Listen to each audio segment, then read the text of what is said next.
the wrong person that you are not biologically compatible with. You are going to give birth to offspring that will cost you a lot of money almost at every point and at every time. Do you know?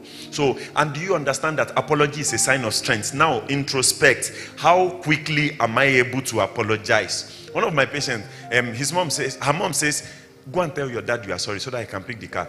I say, okay. Then she went. Say, Daddy, I am sorry. And the man said, what are you sorry for? I say, I don't know. I don't know. I say, okay, you don't know, go. So yes, apologizing is not actually a sign of weakness. But the truth of the matter is that there are a lot of children that never had their dad says, I am sorry, growing up. So naturally, see, it's an unspoken rule and it's settled in their head. And say, I can't imagine my husband hurt me and he is finding it difficult to say sorry. And he's wondering, sorry. And he scan. Primary 4, primary 5, primary 2, primary 1, nursery 2, year 11, year 13. He can't find sorry anywhere. So the picture is not there. And I say, she's trying to manipulate me. Because it was never said, and if they said it, they didn't say it as frequently as that child could register growing up. So maybe you need to start telling yourself now, so that it won't be a big deal to you when that lady requires it. And like they say, that sorry enough is not enough.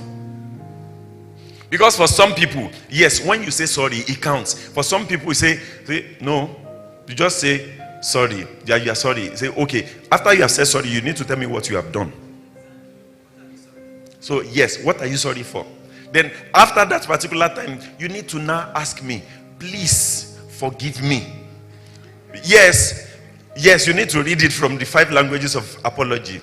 Say, yes, to say sorry is sufficient for some people. After you have said sorry to some people, you need to tell them exactly what you are sorry for. Then for some other persons it is okay, and for some other people you need to ask for what? Forgiveness. Say, yes, you have just confessed your sin, you have not asked God to forgive you. Now say, what are you talking about? So confess your sin, then ask me to forgive you. Then I say, Mama Aro, I say, I'll be thinking about it. Don't I have the right to my emotion? If you are able to process your own in 3 minutes, I may process my own in 3 hours or in 3 days or 3 years. Are you that type of person? See, please, it's very important. Very, very important. Very important. And you know that there's another school of thought or thinking that says, after you have said, please forgive me, you need to now ask, what do I do to make it up to you? Yes. So, for some people that are number 4, the last there, if you have not reached there, you on your own know anything you have said or you have done can and will be used against you in the court of emotions. You have the right to an attorney, maybe pastor will stand in for you to say, okay, Madam Kilefe Gongon. As in, what do you really want? Yes. So you need to know which one works for you. Ordinary sorry. And for some people, in fact, when you say sorry to them, they say, no, it's not genuine. Because there's more to sorry that they used to see growing up. That is why one of the first rule of engagement when you start therapy with your therapist is that every time you say, I think, I love, or I hate, or I this, or I that, person tell you, what do you mean? Because to assume, for instance, in your own family where you grew up, when people love each other, so they take each other for granted. They take your food, they eat it. When you come, you go and look for another thing, as long as a family member that eat it. In my own family, if you eat my thing, something will happen. Oh, Jesus. You understand what I'm saying? So, and you now say, you love me, I love you. We assume that we are coming from the same understanding of love. Then you now eat my thing and I say, how dare you? How can you? How could you? Why would you? And I begin to, and you say, Kini big deal, Egba Mike. Is it not biscuit yet? I say, that is insensitive. And you're wondering that, please, so, like, exactly. How can that be insensitive? It's just biscuit. Because when they mention love to each other, they didn't tell each other that they are coming from a background that is different from what you used to. So when you say, I love you, say, exactly what does that mean? Yes, and a lot of other information like that. When somebody tells you, do you understand? You say, yes. They say, what do you understand? You are not trying to belittle that person. You are really trying to enter into the person's world to see what they know or what they think they know. I remember many years ago when I was when my dad was still alive, when I speak to him and say, dad, this, that, I say, things I beat, something. I say, okay, say, so that maybe in the last month, they have not paid or something. And you're talking about finances and something like that. And I say, okay, Motigbo, she has sent 50,000. So you are now wondering, excuse me, so what exactly did you borrow? So when you are saying that money has not come, this has not happened, that one has not happened, and somebody tells you, okay, I have had you. Okay, but send. So, yes. So that's exactly some people for you. I say, she's not taking care of me. It's not a question of not taking care of you. It's the thing that you may not know what that care is. And that's this other person that you're saying that, but I told her that we cannot afford this, may not actually understand what you are saying. So, yes, very important, very, very important. So we need to know these things. So then we need to know what good plan is versus what required plans for success. Sometimes just say, this weekend it will be good if you can lodge in after tomorrow's program. Let's just go and lodge, and not that generator of our neighbor, because neighbor has something has happened to the transformer. So we just stay there for 3 nights like that. Then we'll come back home, and that 3 nights is going to impact the savings you are putting aside for maybe buying a house or something like that. So we must know what good plans are and required plans for success. Do I know it? Do I know? Because yes, good does not necessarily mean great in the long run. It's important that we know. What are my insecurities? And where are they stemming from? What are my insecurities and where are they stemming from? Mutual sexual satisfaction is key. Do I know that? Or you get to see the do me.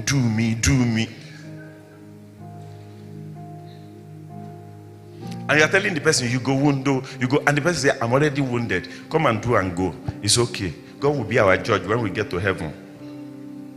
I humorously tell my wife, I say, see, this thing you are not going to carry it to heaven. You better let us do it here. You understand? Okay, me, I'm confessing my sin now. You be laughing. So, very important. And like we say, personality will largely shape behaviors. Personalities will largely shape behaviors. And one beautiful thing about personality is that a large chunk of it may be formed, but it can be adjusted throughout life. A large part of it may be formed, but it can be adjusted throughout life. Do you know that the emotional past is a threat for the well-being of the present? The emotional parts, those parts that were negative about your life, or those parts that were very positive about your life, may pose a threat to the present and future. Take for instance, somebody comes to therapy and says that my husband is lazy. He says he's lazy. Kai, this man is a lazy man. He say, what happened? He say, every weekend is tired. When we're growing up, Papa Muslim Park, and one thing, everything, Obudokatu Ranch, Ojuelegba, Aso Rock, everything, like that. Parents were always taking them out and they were always having fun and exploring. So, but this one, when it comes on Saturday, you are hoping, so you're already wagging your tail that, okay, Saturday, something should happen, we should go out, we should go and see places, we should go and the person just say, no, I'm tired, I just want to be at home with. I say, okay, I give you this week.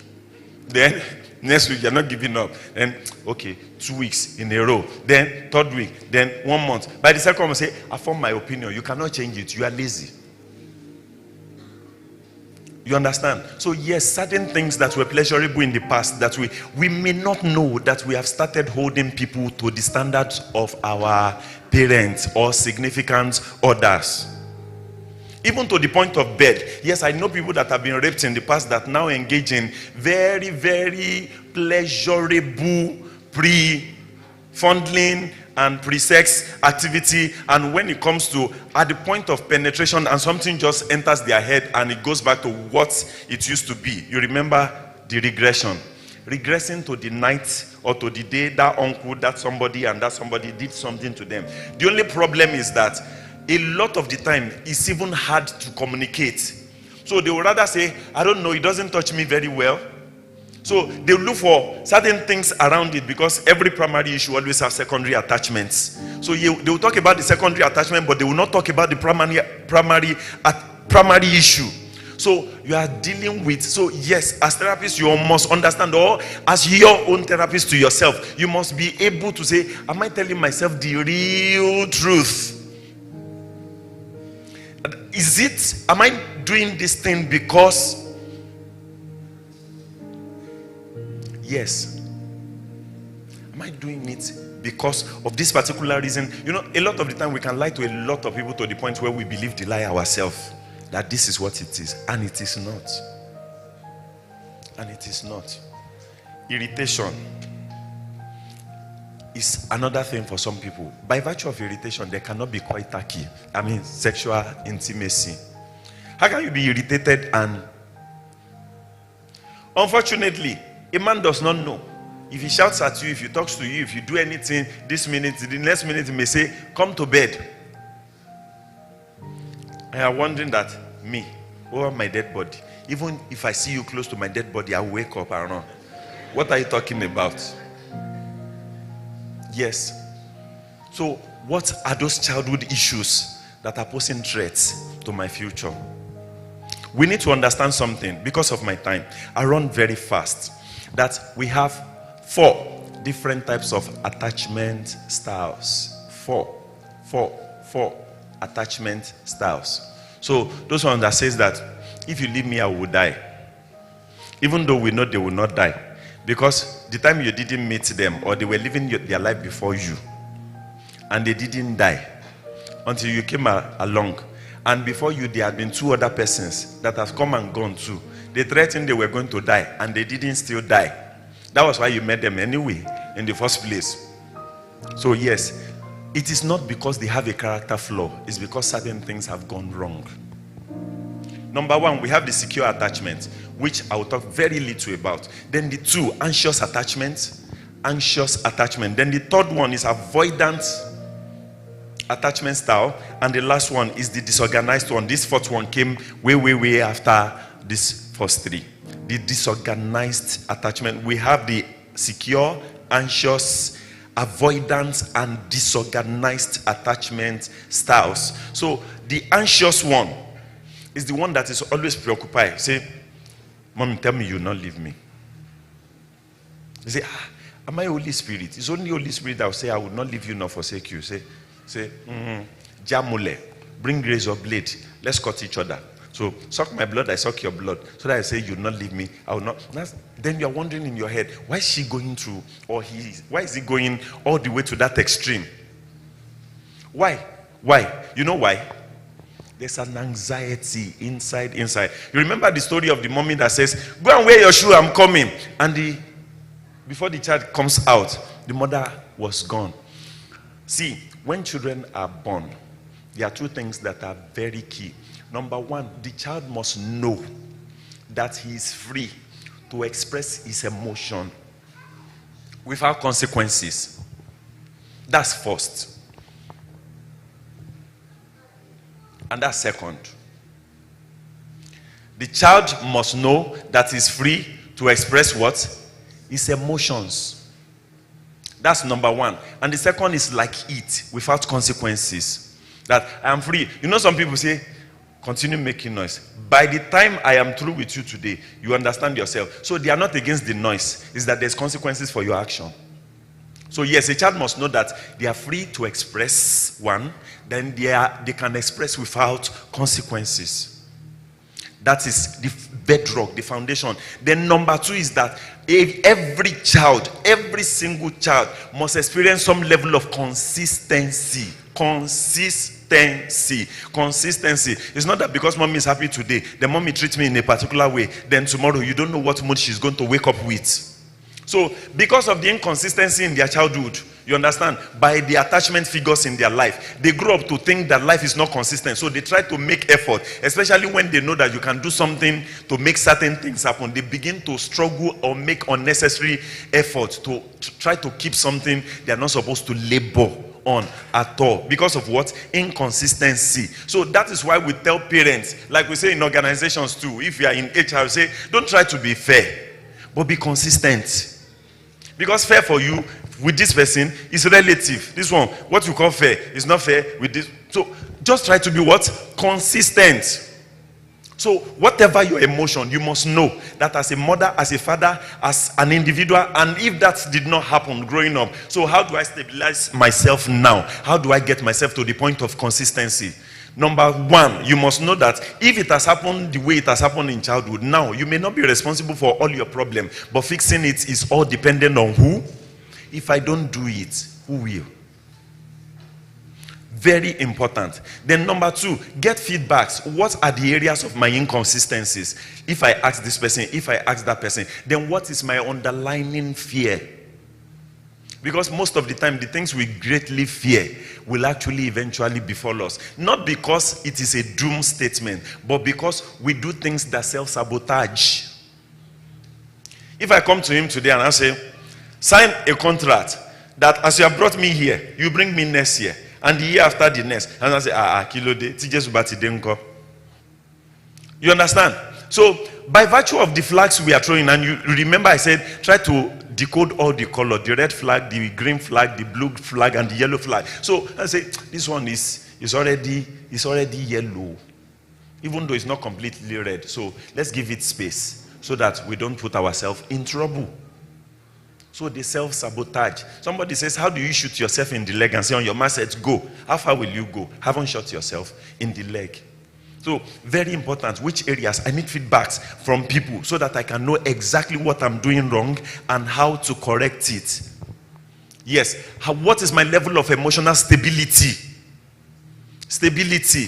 That's why we always shout. In biology, once there's no equilibrium, the species is going to extinct. As in, the person is going to die. That is why your blood pressure must be a particular rate at any given point in time, and your SpO2. That is why at every point in time, your emotional pressure too must be a range. It must not be traveling extreme height, as in aggression or excitement, then extreme low, or else you are going to be bipolar. You understand what I'm saying?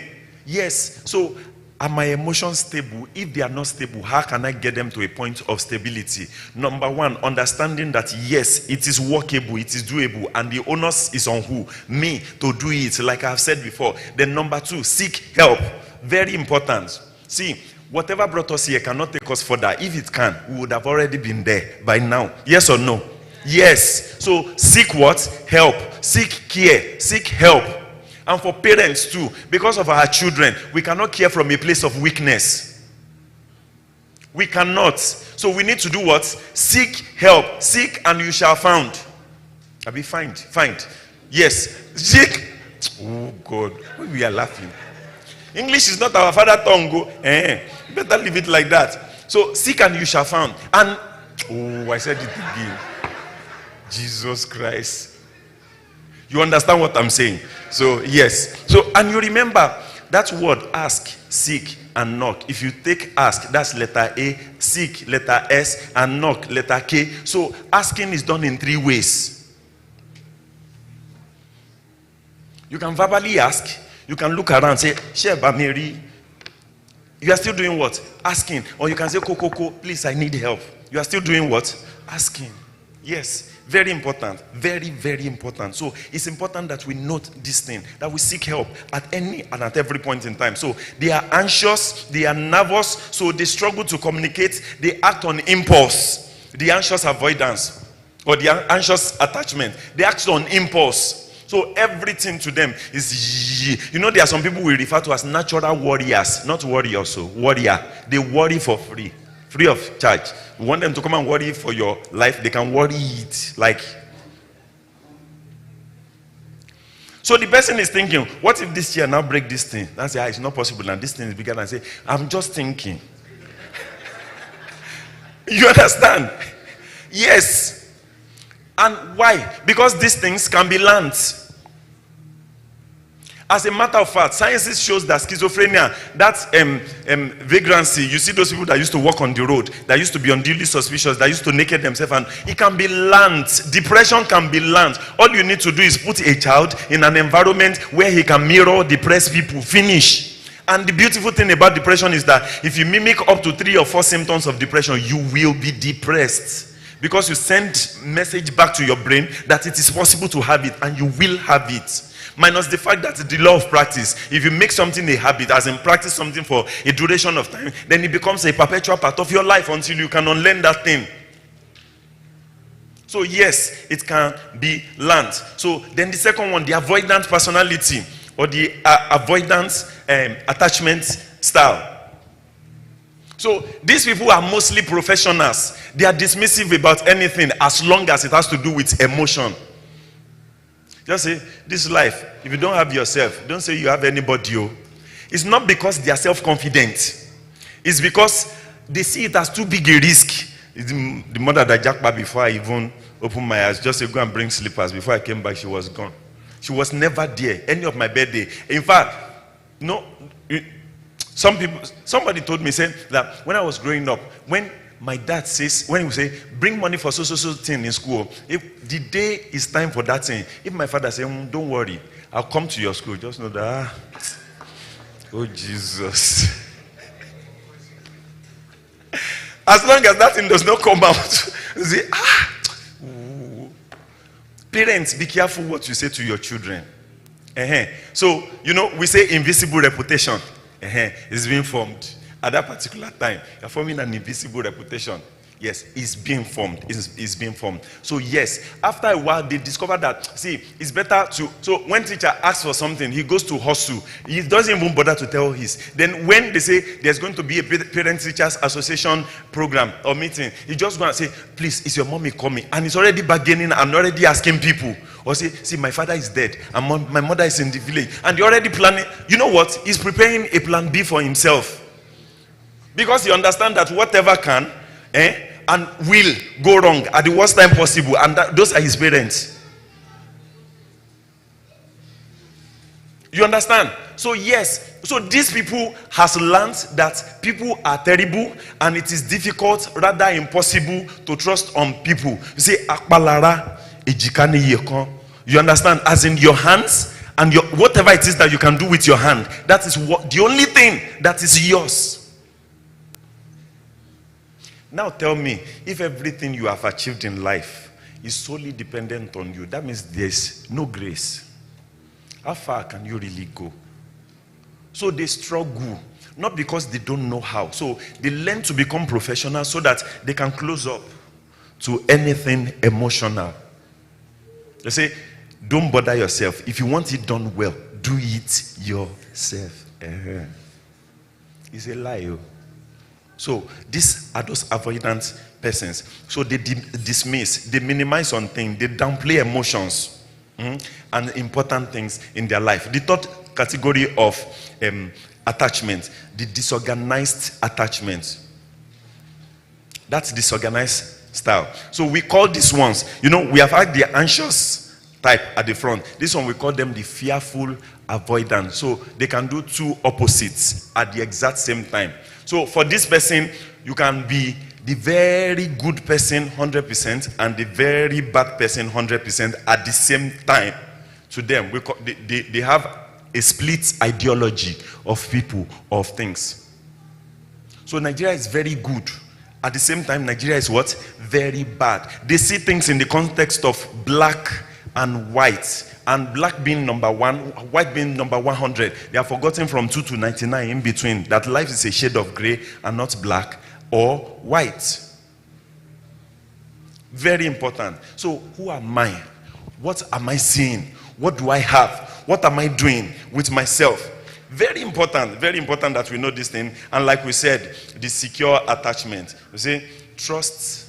It's easy for them to develop trust, even though you still have to earn it. But they have a space in them to develop trust. Unlike the anxious avoidance or the anxious attachment that, see, there's nothing you can do, just see you. So, yes, the anxious one is fully, completely, there's a particular personality type we refer to as borderline personality. Borderline personality means an individual that has been beaten and battered beyond post-traumatic issues.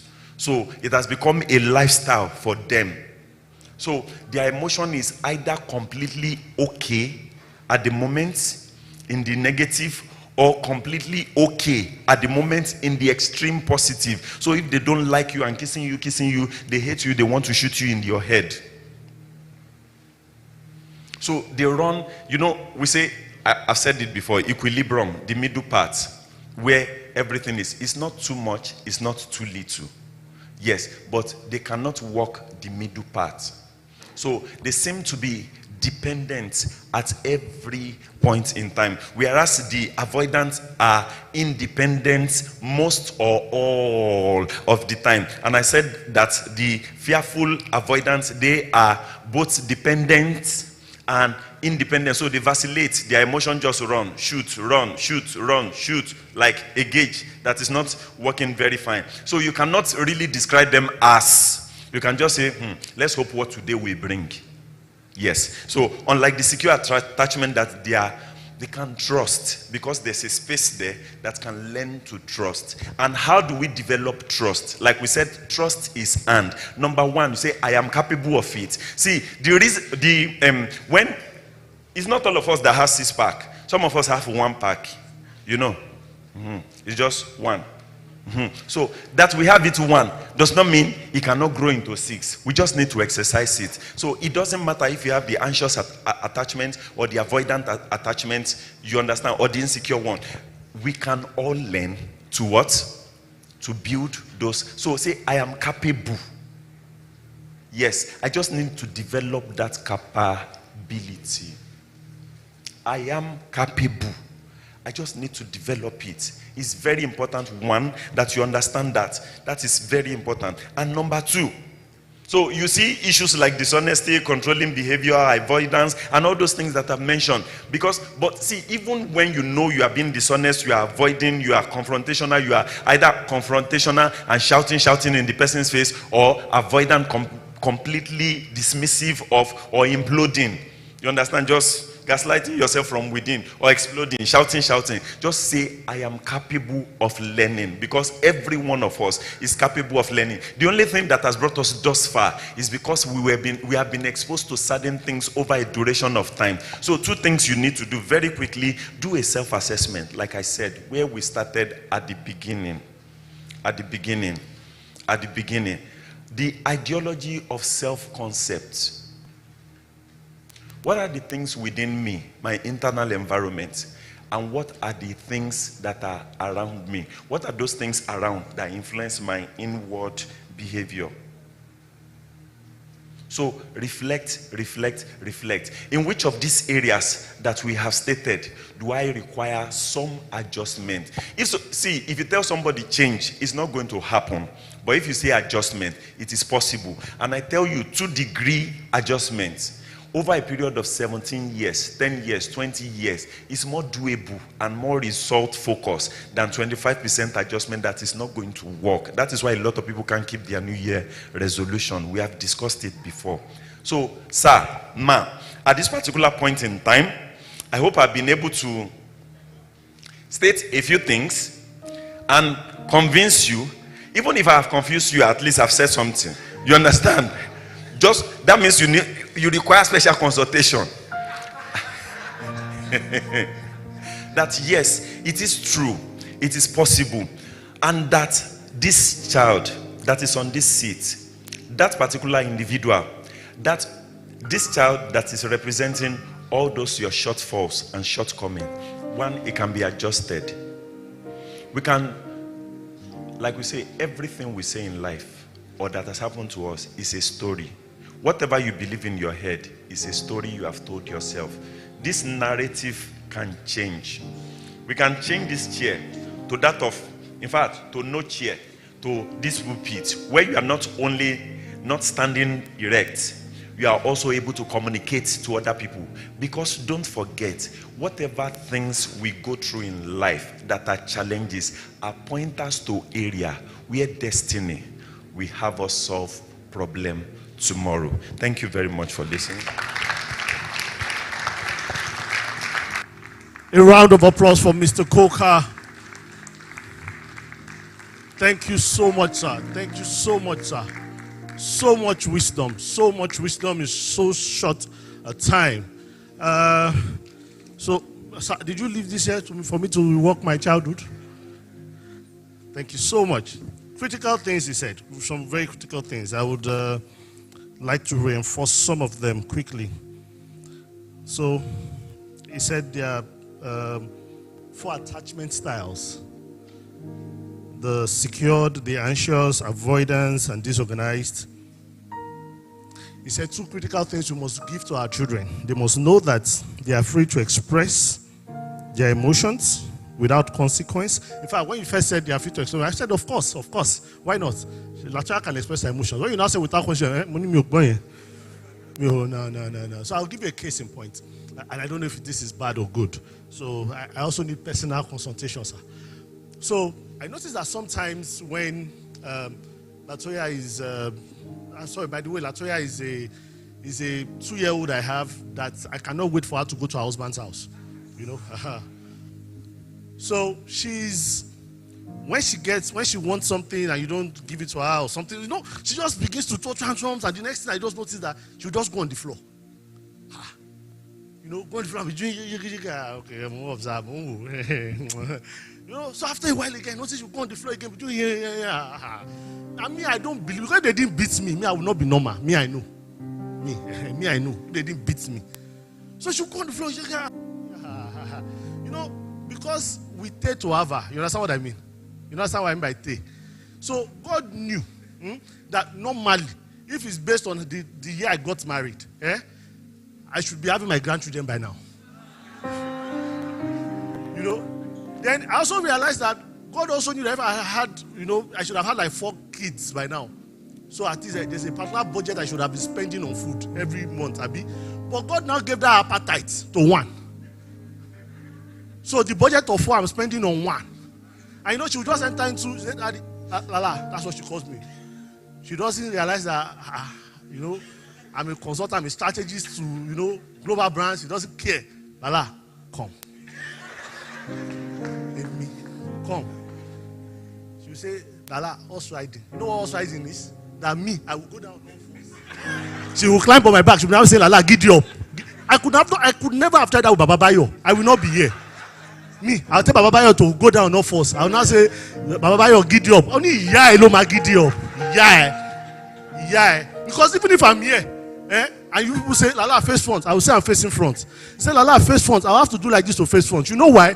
The slap Baba Bayo would have given me, you know, my face cannot be straight again. So just say, Lala, come. Giddy up. Ebano. You know what Ebano is? Ebano. She will now get into the Ebano.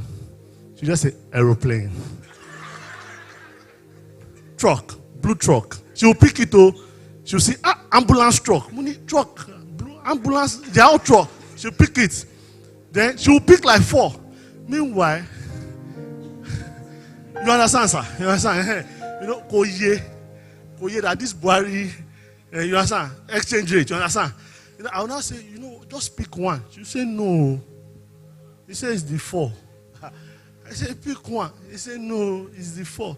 And I said, okay, we are picking 1. She will now go on the, you know what she's been doing it. She now manifested, she now go on the floor. Well done.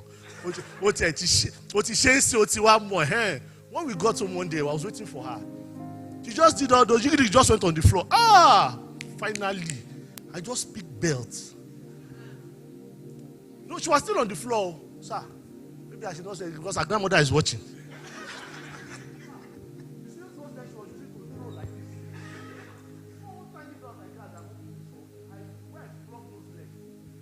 After flogging it, and I said, are you still on the floor? He said, no, Lala, I will cry standing up. I can cry standing up. I said, oh, so you can cry standing up? Say, yes, I will cry standing up. I'm crying. But you are standing. He said, yes. Hey. Since that day, anytime she misbehaves, I said, you want to lie on the floor? No, I will cry standing up. I will cry standing up. You will not cry standing up. You will not cry standing up. So, critical thing he said we cannot care from a place.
That's the communication. Okay. So fold it in 2 equal halves. Have you done that? I need you to tear off the top right corner. Tear off the top right corner just like I've done.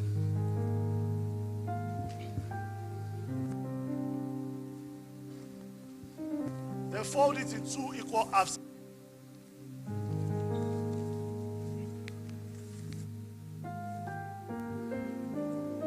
So you folded it in 2 equal halves.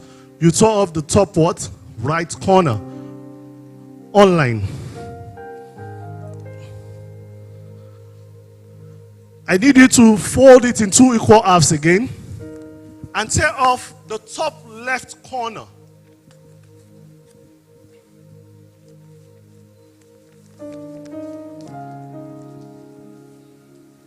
Top left corner, top right, left.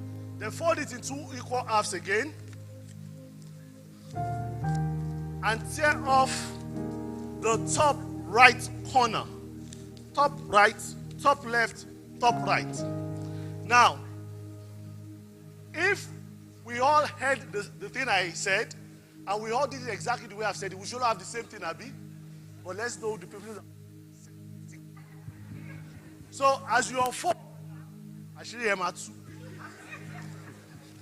So when you unfold these sheets of paper, you should have exactly what I have here.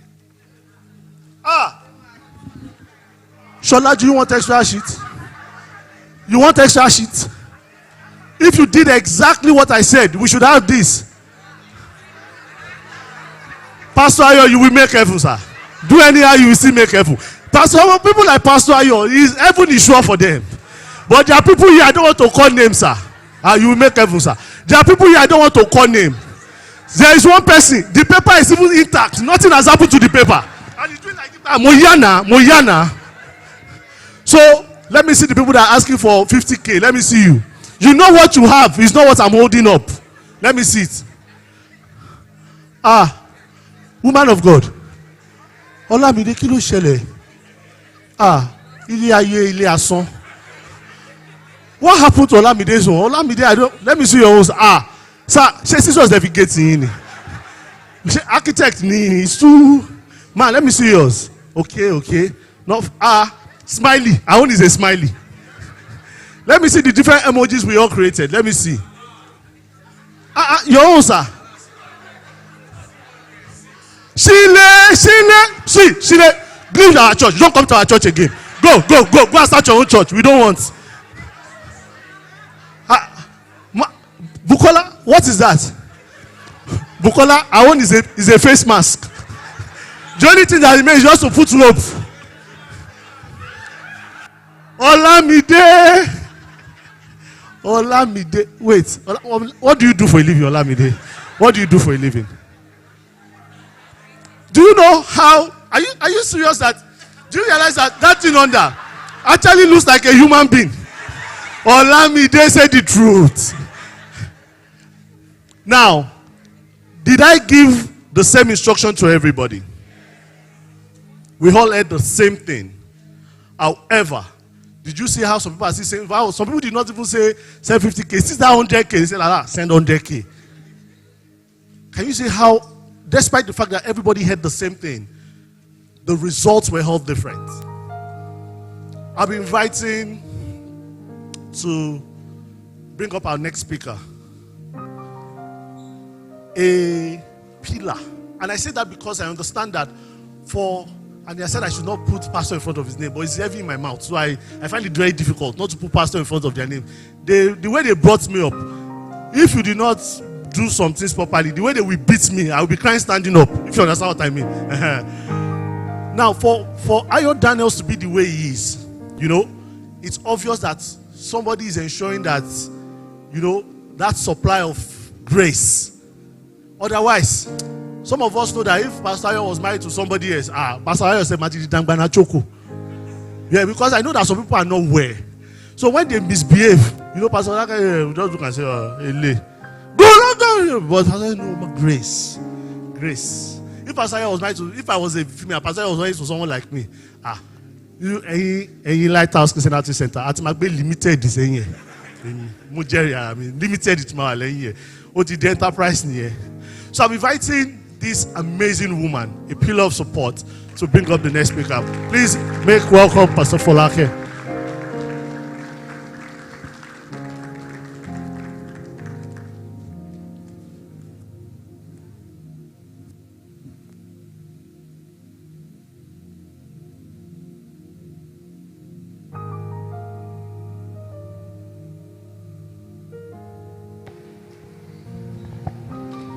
Good afternoon. Wow. That's okay. Nice to see your faces. I was almost saying praise the Lord, but it's praise the Lord all the same because we are still in the house of the God. Hallelujah. Pardon me. I'm so used to that. Okay. How many of us you have learned something cogent? How many of us have made decisions to do something? It's not enough to learn, you must do. If you don't do, then learning is in vain. Am I right? Okay.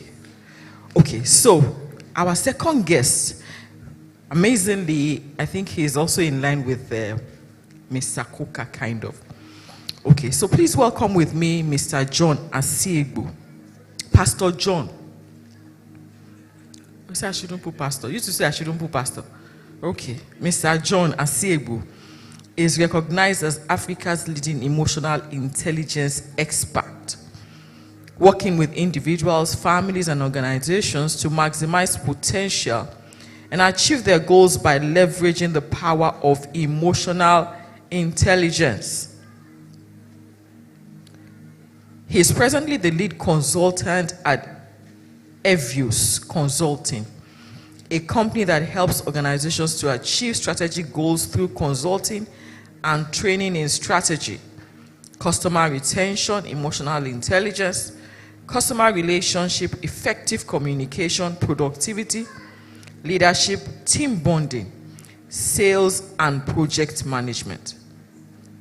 He's also a certified therapist, coach, and counselor, majoring in public speaking, stress, depression, and anger management.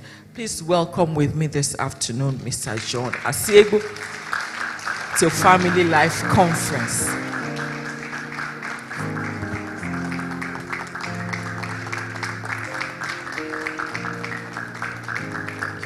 Please, you may have your seat.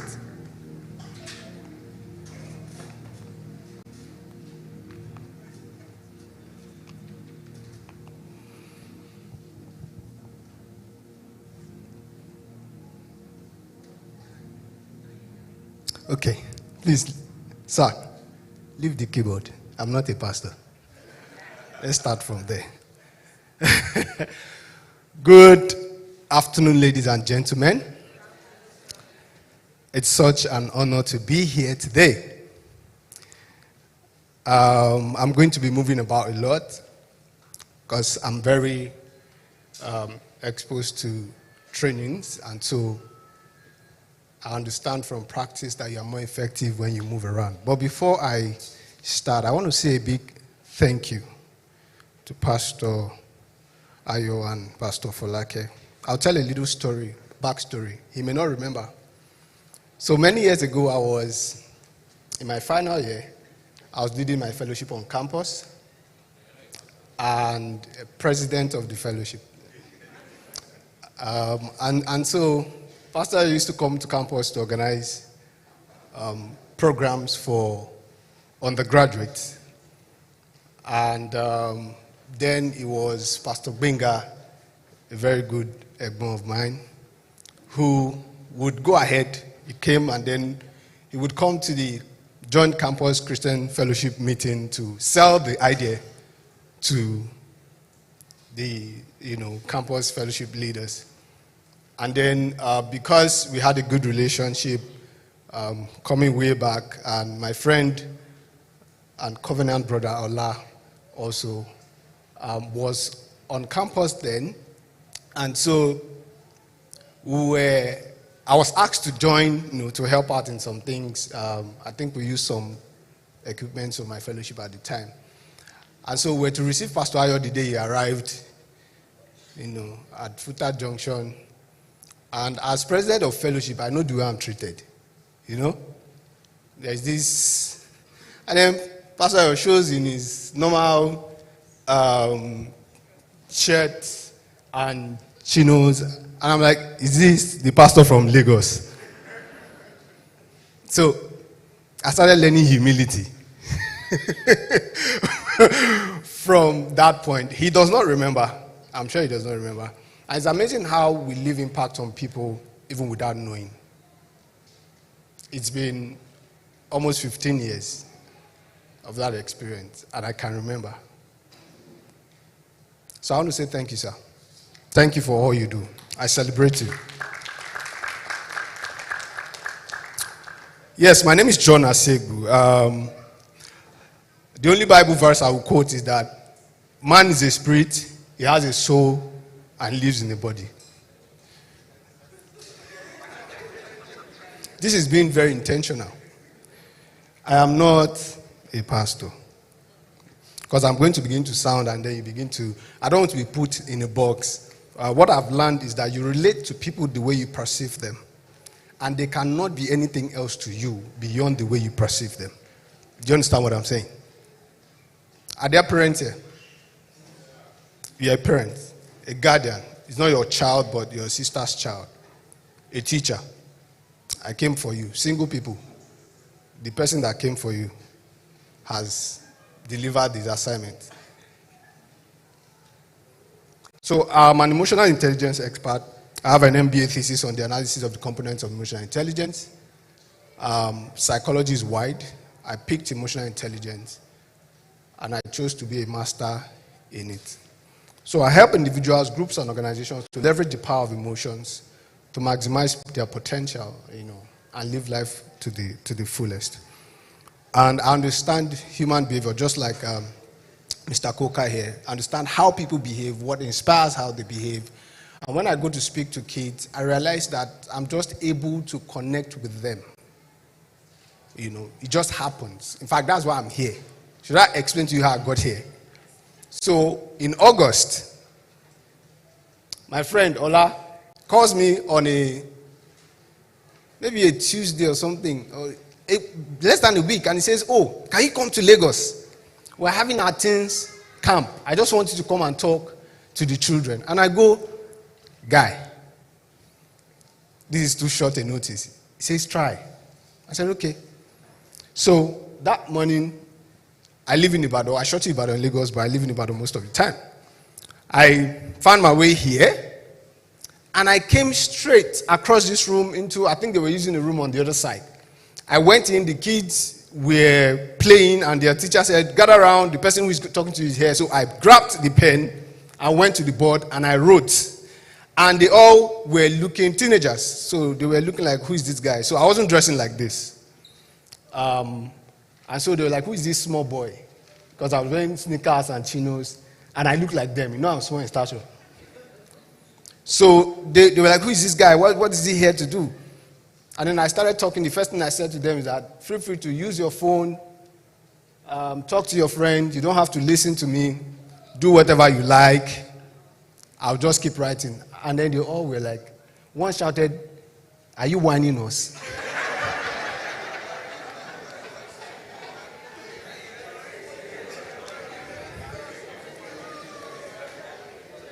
And then I turned back. I said, what do you think? When we finished, bottom line, when we finished, Pastor Falake said, whatever you said to those children that made them say the time we gave you was too short, we want you to come and tell it to their parents.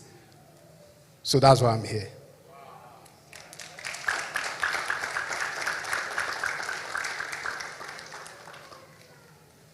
There are two generations I want to talk about. Generation Z and the Alpha generation. Many people know about Generation Z. Everybody born from 1997 to 2009-ish. So 25 years and above, right? 25 years to about 12. Over 25-ish, 30-ish are the millennials, yes? Then there's the Alpha generation, 12 years and below. So, I'm going to be speaking to the parents, guardians, and teachers as regards these two generations. Only one is written here. Now, there's Gen Z. There are some of them are here. Are you 21 here? 21? 25? 25? Okay. So there's no Gen Z here. Gen Z is 25, 27, let's say 27 and below. 27. Okay. So who said Gen Z? Okay, it was the anchor that was saying Gen Z were here, so I assumed they were here.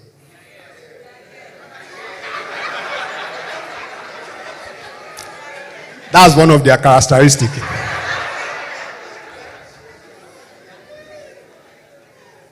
They constitute 25% of the world population. They are presently the largest generation, the singular largest generation. And they are the shapers of the future. What parents are seeing now is a type and shadow. So those of us who have the Alpha generation, I'm trying to tell you what to expect. Let me use politics as an example. You know they call them the Sorosuke generation. The ones that are coming after them, they will ground the government. Should I explain how they will do that? They will leverage technology. They will leverage, I'm telling you what will happen. So some of the things I will say are not things that are happening. And they will ground, they will be stakeholders. You will not be able to do anything without them. Are you understanding what I'm saying? This also to help parents prepare. The average 19-year-old now has a business. Do you agree with me? When you were 19, what were you doing? You were trying to pass your exam. I have a 19-year-old chap who is a photographer. He's in, I think it's Lagos State University. He's a photographer. He presently does not depend on his parents for financial, so he sends himself to school. But let me not jump the gun. I said there's fire on the mountain. If you move to the next slide. I'll give you some statistics. According to WHO, depression is highest amongst people within the ages of 15 and 29. Okay? According to statistics in Nigeria, about 33% of young girls have either committed abortion or have a child out of wedlock. Okay? As at age 12, at least 1 out of every 14 children would have experienced depression. Let me tell you something else about depression and suicide. Every 20 seconds, this is a global research, somebody is committing suicide in the world. Every 20 seconds. Of every successful suicide happening, there are about 200 attempts that did not succeed. Am I making sense to you? And I've just said earlier that a lot of depression and suicide is happening amongst young people. Do you agree? When I did my thesis on emotional intelligence, I found out that as you grow older, your level of emotional intelligence actually increases. So chances that a 60-year-old will commit suicide is very low. Stay with me.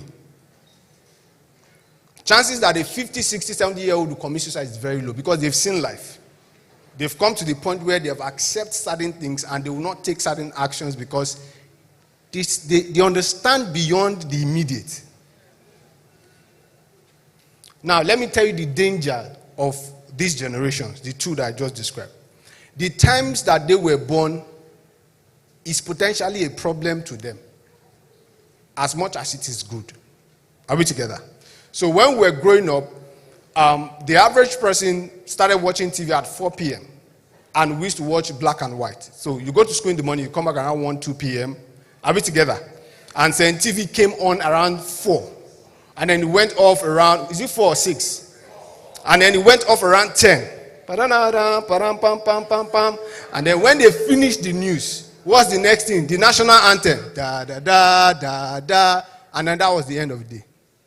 Till the next day, so there was no DSTV. Gen Z, do you understand what I'm saying? No, you can't. So, when you were young, you were forced to interact with people. And then we didn't live in estates most of the time.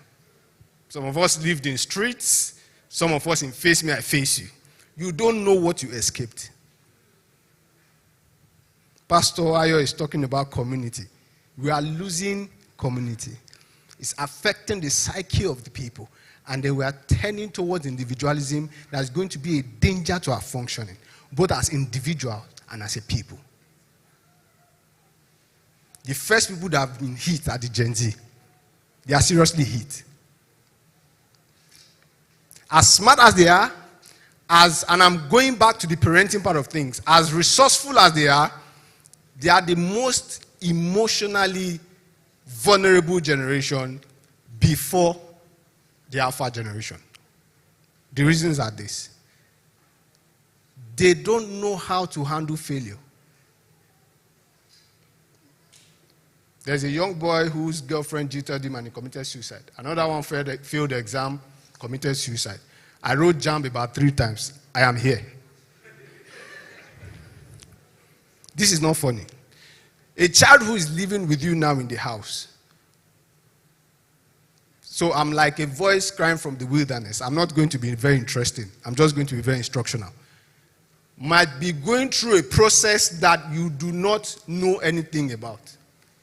And what is happening today is that we have parents there are 2 categories of parents. One, the ones who are unaware of the fact that there's fire on the mountain. And 2, the ones who are aware but don't know what to do about it.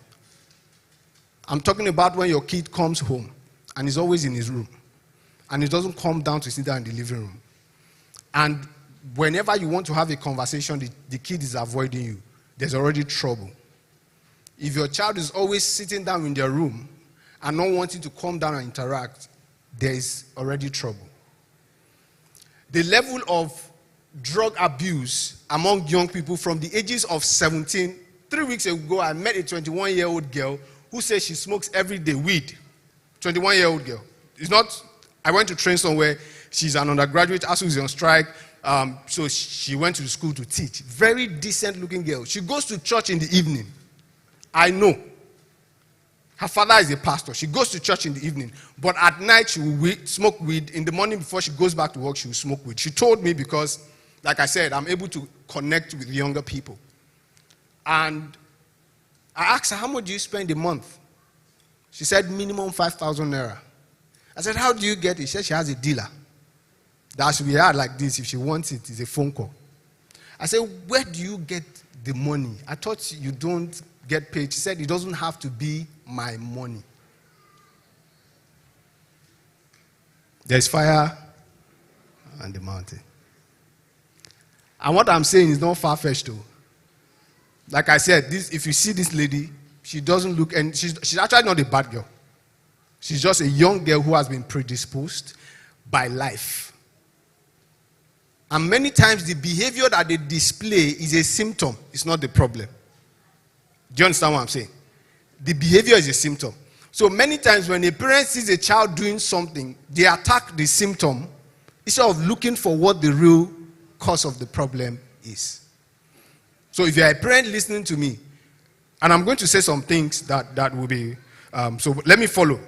Number one, your kids are way smarter than you think. Parenting with emotional intelligence. They are way smarter. So the way you were raised, like I said earlier, you cannot afford to follow that same pattern. You can't. It's dead on arrival.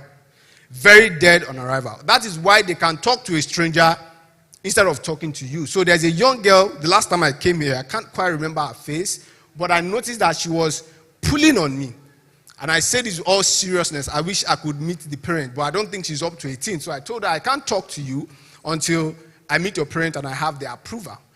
And all she was saying to me was, nobody has ever understood me like this. You have to come back. I don't think I remember to mention it that day.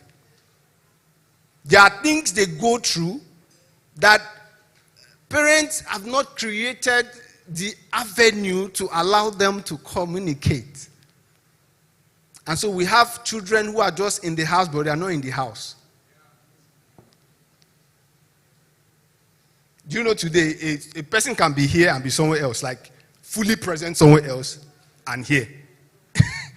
Like fully present. So we are here in this room, somebody here is not here. After this meeting, ask the person, what did they say? The person will remember one thing, but ask the person what happened in the other place where they were. They will tell you everything that happened there. The power of technology. So we have a powerful generation. Powerful to the point of possible destruction, I like to say. Powerful yet so vulnerable. Predisposed, easily influenced. They don't know what to say yes to and what to say no to. You think they are 21, 22, and they know they don't. They are just smart. They speak English. But when it comes to something that will affect their life, they make mostly the wrong decisions. So I said they are smart. But please, that does not mean their smartness. So there's the emotional and the thinking brain. Their logical part, the part of their brain, Mr. Coker will know this, is very developed beyond yours. So you cannot hide your password from the average young person, but they can hide theirs from you. An average 2-year-old will watch the way you draw your pattern, will unlock the phone, go to YouTube, pick the video, and play the video. You know they watch, you know. Yes. But when they hide something from you, you will never find it. They can have 3 WhatsApp on their phone. You know how some parents want to routine check. I want to see what you are doing. And you think the one, so there's the one they show you. And then there's the other one. That's the reason to have a connection with your kids. Because when they get in trouble, they can only talk to who they trust. Are you that person? Or is it their friends on Facebook? I said they are vulnerable. The young girl you see in the next slide, please move. This girl, I know her. This is her Facebook page. And can you see what she wrote there? Can I get hearts? I lost mine. So they would rather you like their picture than actually tell them they are beautiful or call them over the phone. The average young person today don't like phone calls. You can do your research. They want to chat with you. So the question is, how many parents have the time, energy, and even know how to use WhatsApp to the point of chatting with them for hours? They spend minimum of 12 hours a day on their phones, in class, in the toilet, except when maybe they are closing their eyes. Gen Z, they know they are there. They know I'm saying the truth. Now, why I'm saying all of this is, if we will influence them, we will need to connect with them. And so what I say to parents is, you cannot connect with them from where you are. Please listen to this. You will need to go to where they are and then bring them to where you want them to be. You see what I just described? It sounds very simple, but it's very technical. So, you cannot call a child that is 14, 15, 16 now and you put the TV on CNN and you ask them, come, let's watch TV together. That's punishment. But put it on MTV base and sit down with them and then you watch. So now you want to stop a child from watching adult videos, or you want to teach them that some of these videos are not so good. You will not just say it to them. You will play the video with them, watch it together, ask them, what do you think about the video? I like the beat, the vibe. That's what is vibe. Life is vibe. They are smiling at me seriously. They're like, who is this guy? So they like, and they, okay, beyond the vibe, can you listen to what are they saying? He's saying, focus. Okay, so what does that mean? Why should somebody? And then they reason with you. You give them power. The average teenager has a phone. Anybody that has a phone is potentially powerful. You don't know how powerful they are. Now, you cannot give a person power and you expect them to be afraid. Fear is the absence of knowledge. The more you know, the less you will be afraid about anything in life. Do you understand what I'm saying? So your kids are fearless, and that's why they ask you questions. They're like, who are you talking to? Am I or me? But you give them the power. So be ready to answer questions or shutting them down. That's another thing I want to teach as a parent, parenting with emotional intelligence. When a child is voicing their opinion, I am telling you I'm your mother. No. You have given them the license to engage, and you have to engage in return. And you will engage with an open mind, where you engage with a listening ear. If you don't do that, they will shut you out. They are very skilled at that. So I'm here to give you things that they will shut you out successfully. They will be at home, but they will not be at home. You will be sending them on errands. They will deliver your errands, but their spirit is somewhere else. They are doing something else, and they just want to please you. And the day they step out of the house, a parent had to call me to say, please come and talk to my son. I said, what did the boy do? He said that once he enters into university, that he wants to go to the US, and that once he goes, he's not coming back. He said it to his mother. He's in SS1 or SS2. And mother was afraid, saying, yeah, what have I? You know what shocked her is that he's not a vocal person, so he just said it in a casual conversation.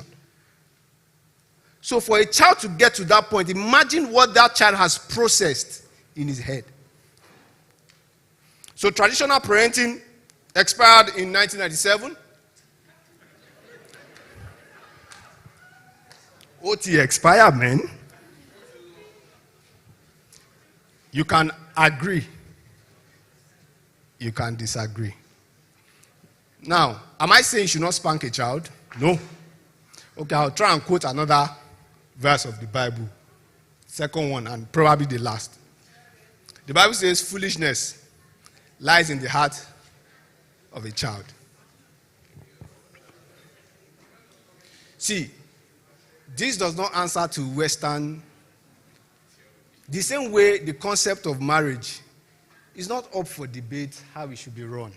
Because you can't, someone who didn't start something cannot tell how it should be done. Am I making sense? It's as simple as that. You can't bring your opinion on a matter that you did not initiate. And you say, this my view has to be law. Except you sat there when they wrote the constitution for that thing. Am I talking to someone? So all of us who carry this opinion of, I don't want to go into the details. We are just deceiving ourselves. Because it's going to collapse whatever we build. If it is not built on the foundation. Same way.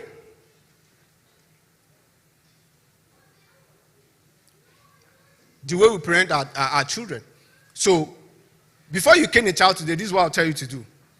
You sit down with the child, you broke the plate. I told you a couple of times to be careful with the plate.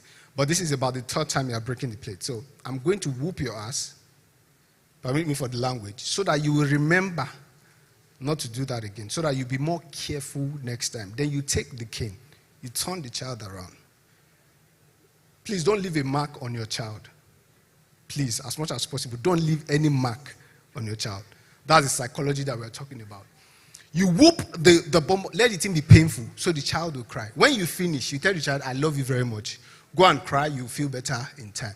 What I just told you will make your child interpret that punishment as love.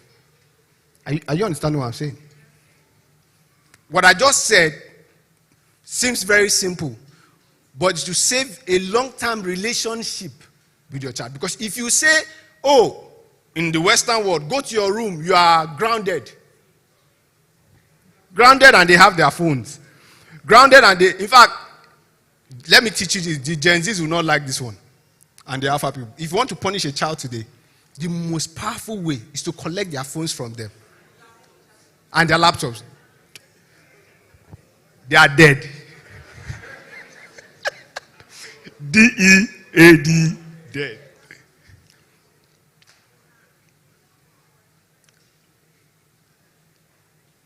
And I think that what our parents did to us, the percentage of people that are struggling with a low self-esteem are very high.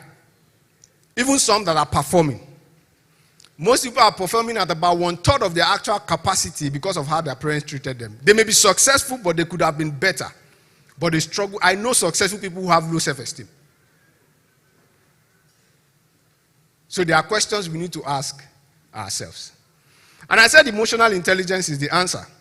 Self-awareness is a lot of what Mr. Coker talked about. Understanding your internal and external self. Who am I? What are my strengths and my weaknesses? What are my values? What are my perceptions? Will help you to determine how you relate with yourself and how you relate with other people. Do you understand what I'm saying?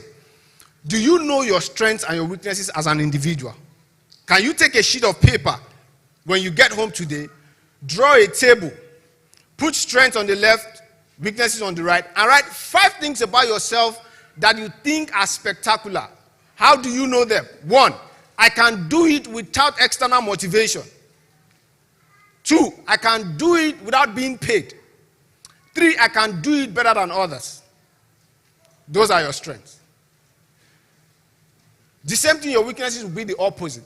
And so you are able to know your strengths and your weaknesses. And that is why I said that the ability to identify and verbalize the emotions that we experience per time is everything for how a child will function, anxiety and stress.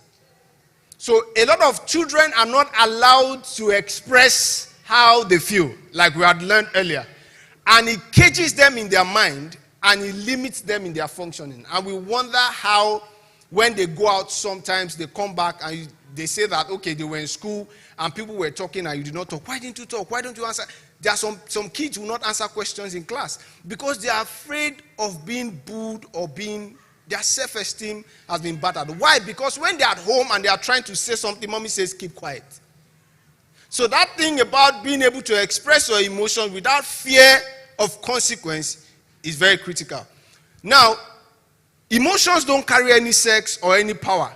Emotions are simply our body telling us what is going on within and around us. So they are neutral. Anger is neutral. Happiness is neutral. Whatever you do with it is what makes the difference. A happy person, so happiness can be good and happiness can be bad. Are we together? When you are very excited, any decision you make when you are very excited is most likely not the best decision. The same way any decision you make when you're very happy when you're very angry is most likely not the best decision. So some people, when they are very excited, they give out their best stuff. Like they just got a new equipment and they have a purpose for that thing. Maybe it's a wheel or something. And then they are very happy and then someone comes, this thing is fine. Oh, do you want it? Take. And then 2 hours later, they're like, but I want to use that thing. So you can see that any emotion can be good or bad depending on what we do with it. And as a parent, you have to first learn emotional intelligence for yourself before you can then be an emotionally intelligent parent. So when we define emotional intelligence, we define it as the ability to want to acknowledge, to understand, and to accept your emotions and that of others for the purpose of productivity and growth. So there is the intra and there is the inter in how we manage emotions. Am I making sense to you? So there is self-awareness and self-regulation that is within your power. Then there is social skill and empathy and relationship management that is between you and those around you. And what will determine your success as a parent is your level of being able to read your own emotions. Because some parents, because they cannot manage their emotions, they create certain kind of children. So I say that an angry parent will create an angry child. You cannot give what you don't have. What you have, you will definitely give. Are we together? Emotions are like energy. They can be exchanged. So if you sit in a room with a sad person, you can become sad after a while. If you sit in a room with an angry person, you can become angry after a while. You see, as neutral as emotions are, they then have the weird power to determine the life of a man. Do you remember the story of Moses in the Bible? Do you know what happened after when they were at the wilderness and God said, go speak to the rock, and the rock will bring out water for you to drink? You remember what he did to the rock? What did he do? Why did he do that? He was angry. What happened afterwards? You see, the children of Israel represent life and people. You cannot dictate what will come from outside. You can only dictate how you respond to it. And so, Moses went to the mountain and saw the promised land. The people, they drank the water. do you see how emotions, very powerful they are? The people who made him, set him up to, sabotage his destiny, eventually entered the promised land. So the next time someone gets you angry and you feel like carrying a chair and hitting the person on the head, remember that if that person dies from that heat, you are going to go to jail. The next time you are going to spank your child, remember that if you mistakenly hit the wrong place and permanently damage that child, you will not forgive yourself ever. There are parents who have done things that they cannot tell anybody by mistake. So when you hear a child say, I don't have anything to do with my mom, or I don't have anything to do with my father, go and check very well. And those are the things we need to avoid. Are we together? So I've said earlier, I said you have to go where they are for you to bring them where you want them to be. You cannot influence them from afar. It is impossible to influence a child today from afar. I know we are busy and that's okay. But please, in the little time that you create, go into their rooms. Spend time with them. Ask open questions. Don't ask questions like you are an investigator. I said earlier that they are smarter than you. So they already know your intentions, and so they will answer you sometimes just to dispose of you. Yeah. I know the answer mommy wants. So they will give you your answer as you go, and you think you have achieved something. You've achieved nothing. So a child will behave so well at home, and you will hear from school that they caught the child taking drugs, and you'll be like, whose child? It's not my child. It can't be my child. It's a lie. It's not a lie. Oh. Do you remember the story of the lady who killed the man in Lagos? When they told her father, what did he say? He said, it's not possible that my daughter can do such a thing. Because when she's going home, she dresses nice, changes her clothes. But when she's going out, she looks completely different. So the child you see at home may not necessarily be the child that's going outside. Another shocker is, back in the day, we worry that our girls marry as virgins. Present research is that you worry that your child has a womb by the time she's getting married.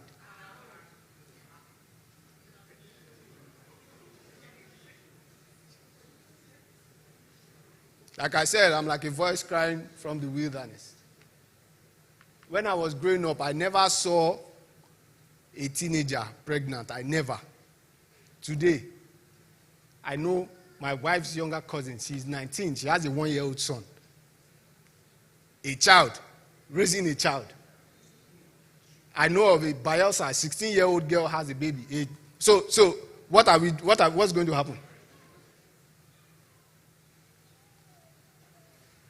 Do you really know what matters to them? You know, when we were growing up, because we were encaged, right?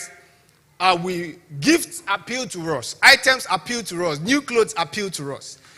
Please know as a parent that those things do not appeal to this generation. You know why? Because they can get it. So I would advise parents that in the coming years, when you are making money, spend half of that money on like vacations with the kids, anything that will involve you and them together, more than you spending on buying clothes and toys. You know why? Any amount of money you think you have made, they will make multiples. Money will not be their problem.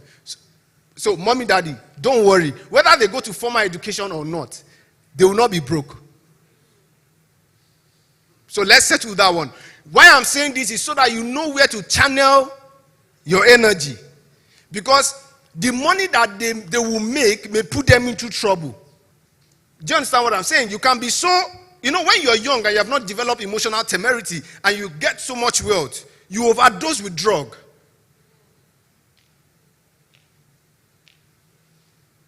That's what happens. They are so excited. There's so much money. Look at the young artist. Someone who was in the village suddenly did one hit song, signed to a label, now has money and car. What do you think is going on?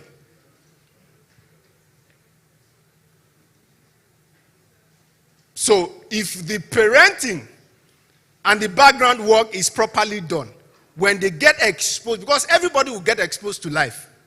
You will get exposed to life. And so it is, they say in Yoruba that it is what the bird eats, that the bird will do what?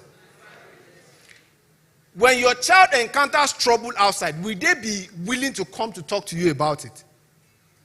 Or will they say, my parents are the last set of people, they will start. So let me move to the next slide.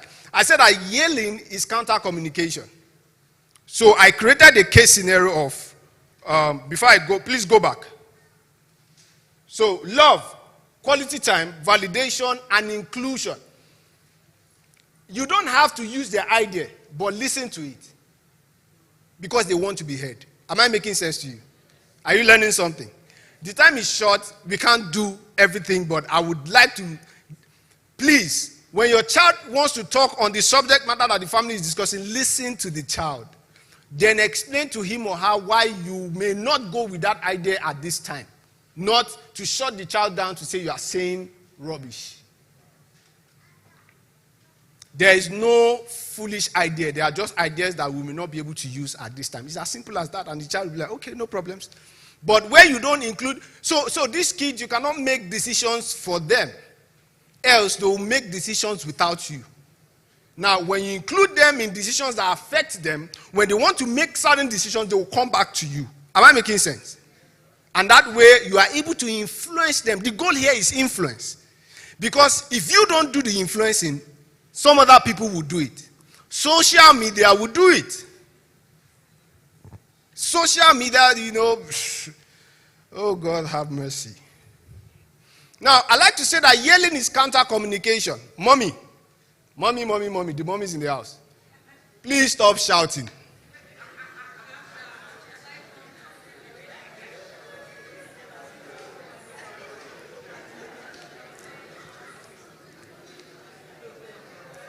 So, this is what happens. When you shout at the average person, everybody wants to protect themselves.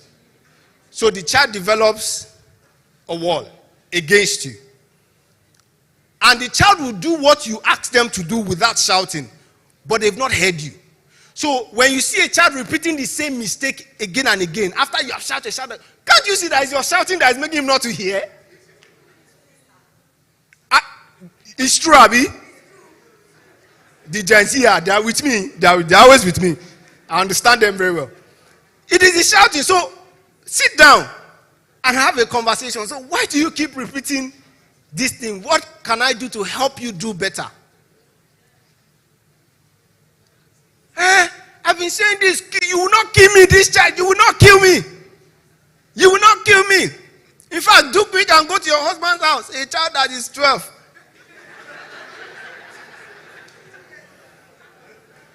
I'm in my own husband's house. You cannot kill me here. That is how we raise children who in the future will not want anything to do with us. There are some kids that will send money, but they won't call you. They will send money.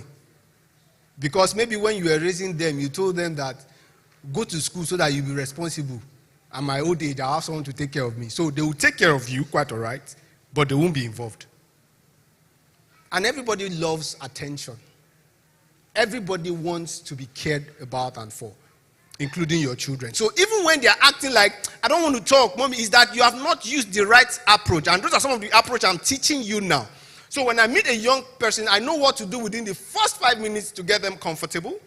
And then we start having a conversation to the point where they can tell me, and just bring me the kid and tell me what information you want to extract. I will help you extract it. You want to know whether they are doing it, I will help you. You want to know whether the girl has a boyfriend, I will help you. So this is what happened. A girl comes and tests the mother. She says, Mommy, Tola has a boyfriend in school. This guy is about 12, 13 years old. And the mommy goes, what? Where's my phone? Where's my phone? I have to call our mother. You have failed the test. You have failed with what? A trust test.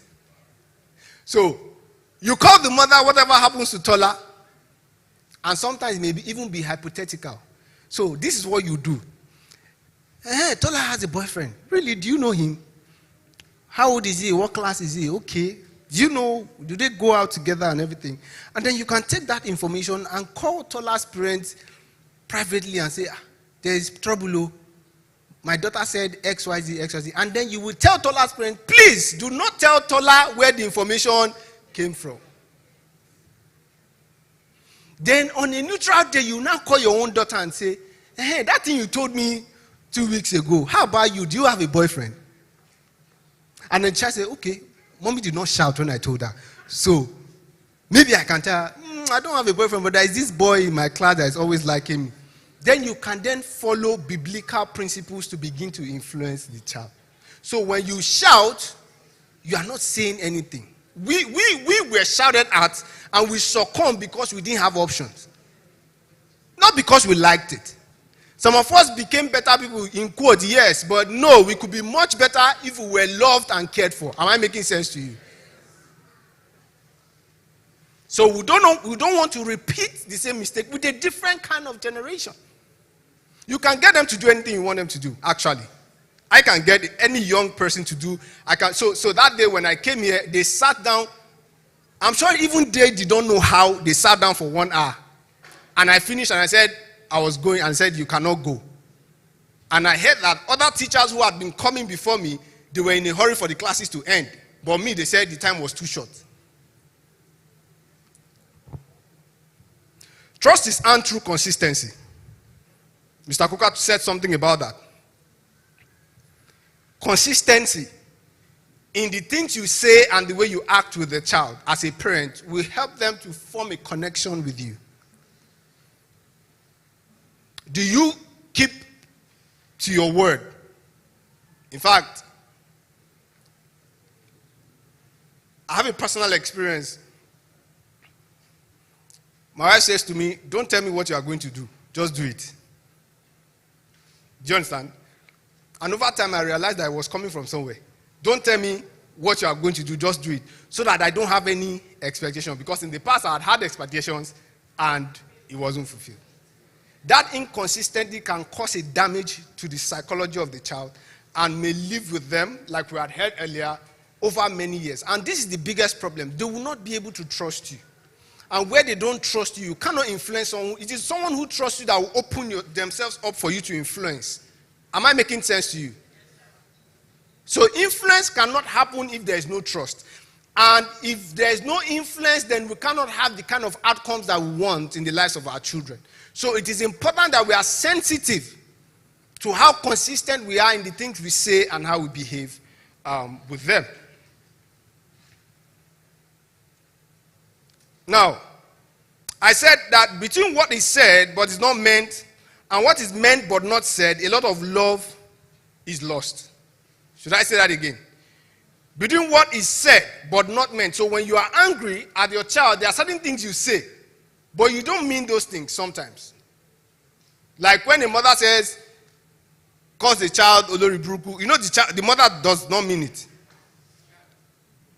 No mother wants her child to be that. But it has registered in the brain of the child. That.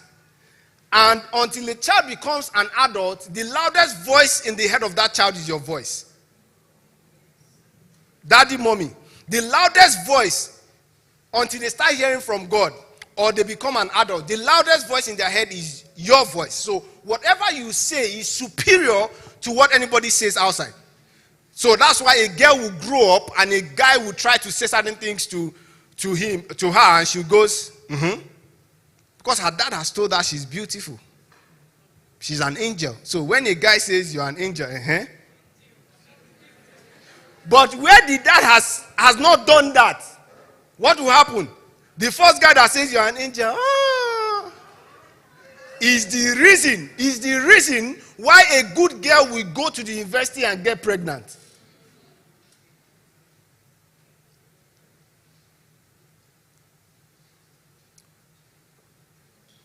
We have to be sensitive to the emotional construct of our children. Watch their behavior. Watch their emotions. Ask them how they are feeling. Please randomly ask your child, how are you feeling? When you say how are you to someone, they say they are fine. So I'm teaching you practicals of emotional intelligence application here.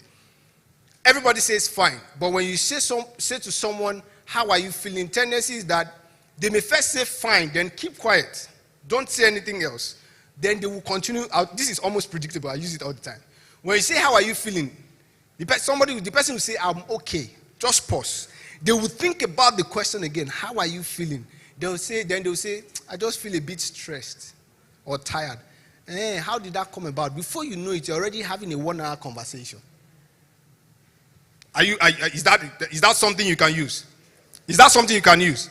Now, when you ask closed question, did you like the food? The child will say yes. Was the food sweet? The person will say yes. But when you say, what do you think about the food? You are creating a room for conversation. Am I making sense? You know why? Because they want to talk. It's hard for them to keep quiet. They want to talk. If you don't allow them to talk, they will not like you. Do you understand what I'm saying? The moment they start talking, I keep quiet. I allow them finish everything. Sometimes what they are saying is nonsense. But I allow them finish it. I say, okay, is that how it happened? Okay. And then they'll be relaxed and then they will listen. They listen. They actually do listen. Trust me, I've met the most difficult one. They listen. They are not as stubborn as you think. You don't just know how to handle them. And I don't blame anybody. You were not trained for it. Nobody was trained. The same way, all these things we are teaching about marriage, you will still enter there. Some things will hit you. You'll be like, but I went to marriage counseling now. No, it's not automatic. But that's why we keep learning every day. So if we are going to raise a generation that will be secure, a generation who the resources that God will put into their hands, they will use it productively, then we must be intentional as parents. We must be able to understand that every child is different. And you should not treat all your children the same way. So it takes a level of self-awareness to know the difference between the strengths and the weaknesses of your children so that you know how to interact with each and every one of them. Some people like to be yelled, some people like to be spoken to, some people don't like to be spoken to. There are some people that if you cane them, they will listen. There are some people that if you sit down and talk to them, they will listen. Do you understand what I'm saying? When you know the difference, you know the best way to, to relate with the person. Our parents relate to all of us the same way, which is why some of us turned out better than the others, because the way they related with us worked better for some and did not work well for the others. So if we're going to do better, then we must become more intentional and do it differently, so that all our children bring us joy at the end of the day. Because there's no bad child anywhere. In fact, there's no bad person anywhere. Nobody came from heaven bad. It is our experiences that shape us and then make us become a certain way. So if we have good and productive children, it will be as a result of our own efforts to help the children get better. So what do you do when your child, for instance, tell you that they want to make a decision that is against your own decision? How do you convince them? Are you going to tell them, I'm the parent, you have to do what I want you to do? You don't talk when I'm talking? Are you going to ask them why they want to make that decision? Many times, because of the limit, like I said, they may be very smart, but they don't think very far. It takes a level of emotional temerity for you to... It's a staying person that thinks far. Someone who does not have emotional temerity thinks only on the immediate. I wanted to throw an arrow right now, but I may have many enemies after this. Do you know that the logical part of the brain of a man is more active than the emotional part of the brain of a man? Do you also know that the emotional part of the brain of a woman is more active than the logical part of the brain of a... So does it now make sense when a woman easily forgets the things the husband did for her and comes back a month after and says, what did you do? The man got it. He said, Because the information was stored in the brain of the man, but the woman enjoyed the moment and has moved on.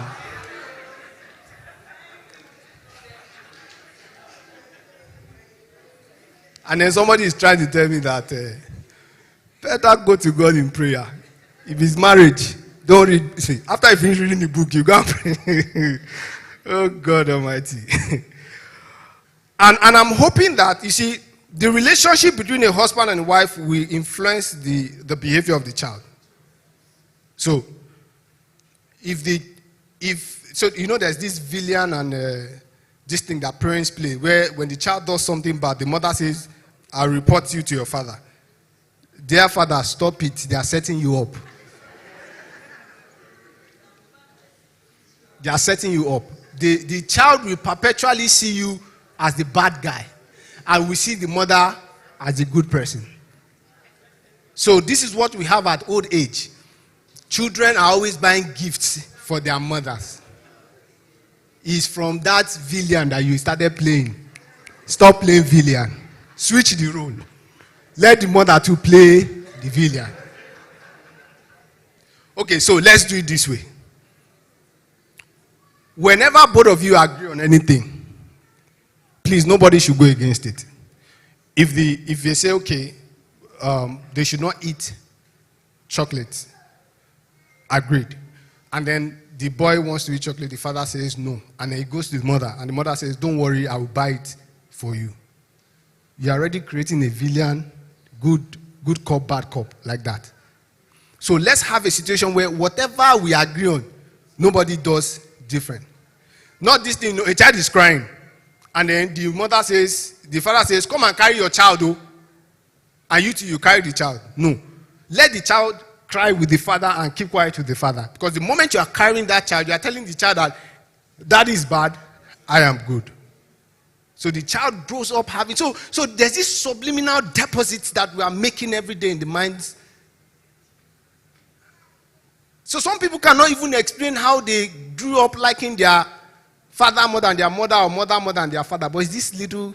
And like we learned earlier, a child only remembers, So when a baby is young and you go to the house, after a few days, the baby warms up to you, right? And if you live there, I've experienced this recently. Now, when you go away for a while and you come back, the baby forgets you.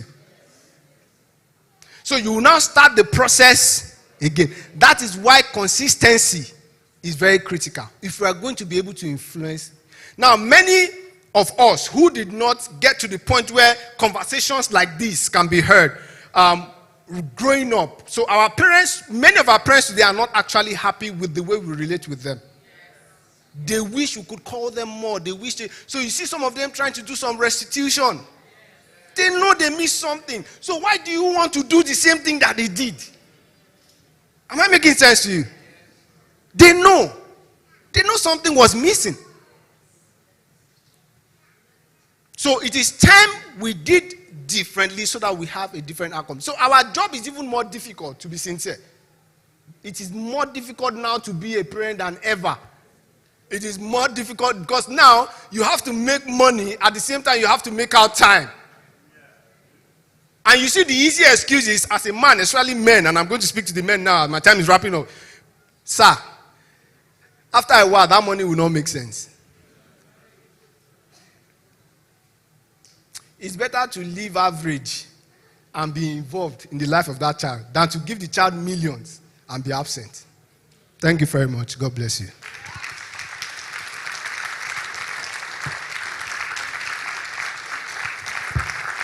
Okay, so before I take my seat, with your permission, sir, this is a project I did. And if you're a parent here, please, I came with only 10 copies. I'm not necessarily, this is not a marketing, this is what you need. Please, I beg you in the name of God. Like I said, I'm more of an emotional intelligence person. I'm not a parenting, it's not my calling to help parents.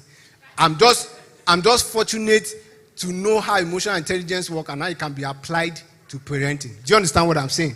Thank you very much. God bless you. A round of applause for Mr. John Asiego again. Thank you so much, sir, for that fantastic session. Okay, so a couple of things he said that caught my attention. He said the traditional style of parenting has expired since 1997. In other words, SOP, OT law, it's gone.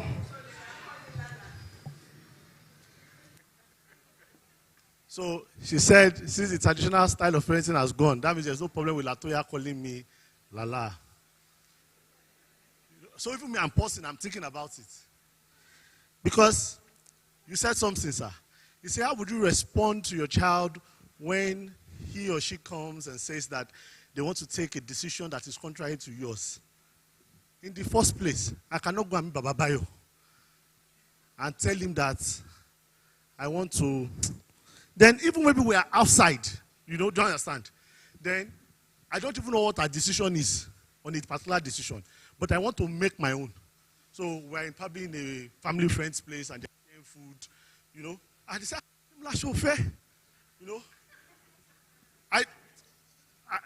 you don't understand. I don't need to know my mother's. I don't need to ask her. I'll just be hearing something like, Ademola Oluseyi Atonda Adezibigbe.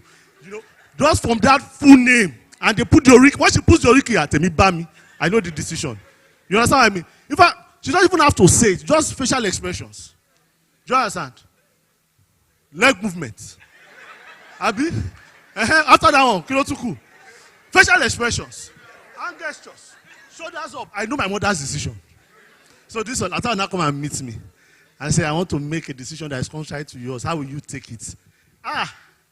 Which I'll call her full name. Latoya Oluwashindara.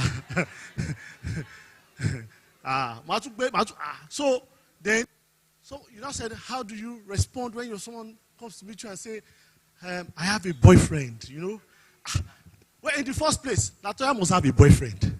Because she cannot have a girlfriend, you understand? If you don't get it, forget about it. Because I had a session one time, a parent reached out to me. I said, can I help the boy? I'm like, what should I help him with? He said, he went abroad and he's come back, he's a girl. I'm like, he was never a boy. Because to convince him, that he's a boy back, he was never a boy. That's Mr. Kuka and Jonas Ebu. I will refer them to. So sincerely, I told yourself, you must hear the voice of God. You must have a boyfriend. Yeah, how can you? No, you can't have girlfriends. No, it's impossible. Because never. It's not. No, what God cannot do does not exist. Another major thing you said that caught my attention, sir. 3 major things to discover your strengths. You said the ways to identify it is that I can do it without external motivation. I can do it without being paid. I can do it better than others. And this is really critical. I say that because I experienced something some few years ago when I think it was Access Bank that took over Diamond Bank or something. I can't remember. I think which one. Yes. So I was trying to open a bank account with Diamond. The young man that was attending to me, sharp-looking guy, amazing, everything good. But I couldn't open it that day because he said my mandate was not complete. That means there was something I was supposed to bring, but I couldn't bring it that Friday. So he told me to bring it on Monday morning. I got to Access Bank on Monday morning. That was just when they were switching. And when I drove in, I got to the place, it wasn't there. I asked the person, where's the young man? He said, the way she said, he just said he's not on seat. The way she just said it casually. So I was done what I was doing. As I was driving out, in their security post, I saw that young man. He had put his blazer, he had put the shirt, it was just his singlet. And I was thinking, everybody was sort of, there was a situation going on. So I just parked and said, what was happening? The guy was almost delusional.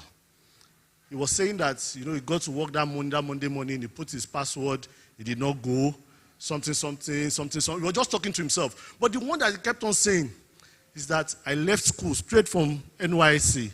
I joined the bank, and, they retained me. I don't have talent. I don't even know what I can do. All I know is F1, F4, Control F3. I don't know what, but you know what I mean. The bankers understand that all he knows in his life is function. You've been a banker. Even you know the control, you know the buttons. So all he knows is this. And he was sort of delusional. And he kept on saying and saying and saying. And in my mind, I'm like, banking will work.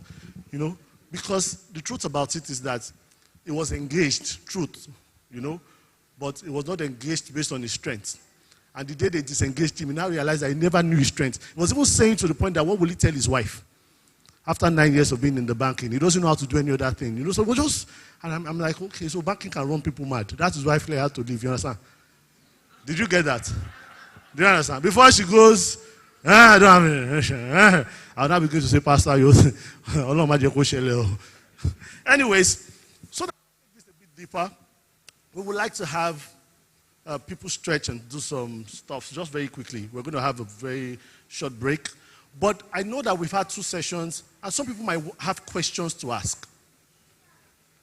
Questions with regards to either what Mr. Coker or what Mr. John has said. So if you do have a question, we're just going to take 2 quick questions, and we're going to go on break. So, peradventure, you have a question, just raise your hand, and I would get the mic to you. Any question whatsoever.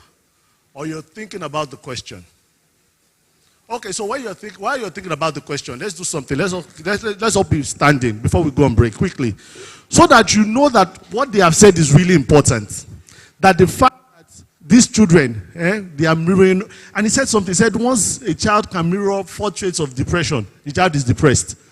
The child is just mirroring you, and the child becomes exactly what you don't want that child to be. Now, I'm going to do something. And I would just request that you do exactly what I've taught you to do. I know what I'm doing. But you just notice that because you are seeing me, your attention is on me, you would mirror me and do the wrong thing. So let me do this quickly. Can you hear me? Can you hear me? Okay, so if you have a blindfold, first remove that blindfold. So if you remove the blindfold, you can't see me. Your situation is critical. Okay, so I'm going to do something now, and I want you to, I'll do it right, then I'll teach you how to do it, and I will teach you the right thing, then I'll do the wrong thing. You notice that it's the wrong thing you'll be doing. Let's just observe. So it starts like this. Have you seen, or heard, of the Mr. Heady. So have you seen? You cover your eyes. Or heard? You cover your ears. Of Mr. Heady, you touch your head. Who was needed? Touch your knee. In the army, from left to right. Hip, hip, hip. Hooray. So I'll do it again. Have you seen? Now repeat after me. Have you seen? Or heard of Mr. Heady, who was needed in the army from left to right. Hip, hip, hip. Hooray. We'll do it together again. Have you seen? Or heard of Mr. Heady, who was needed in the army from left to right. Hip, hip, hip. Hooray. Man of God, you are twerking already. Your hip, hip, hip. I say hip, hip, hip. I do wherever. Inside church. Now, you know the right thing to do, don't you? You all know the right thing to do. So let's do it without me. 1, 2, go.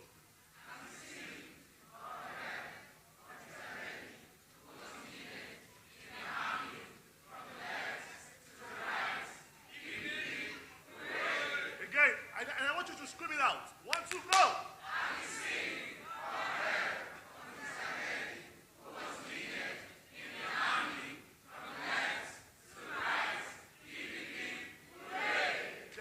Come and carry your wife. Because you do. She's doing gay with you, gay. The only thing I made for her now is someone who don't put beats. You don't hear, Betty no kill my money. Don't go fair party. Anyways, now you know the right thing to do, Abby. You know the right thing to do. We're going to do the right thing together. But as long as your attention is on me from the next one, because from the next one, I'll do the wrong thing. As long as your attention is on me, you'll do the wrong thing. Should we bet it? Should we bet it? Should we bet it? You want to put your money? Sorry, let me not say. Let me calm down. You want to put your money? I'm not on stage anymore, so can you bet like that? You want to put your money where you are. Okay, so you will do the wrong thing, Abby. What? What? Just put, as long as you're looking at me, I want to reinforce mirroring. As long as you're looking at me, put your attention on me. Okay. So we'll do the right one, the first one correctly. Then from the second one, I do something else. But you do what it is I've taught you, not what I'm doing. Do you understand? So when we tell our children, do what I say, not what I do. 1,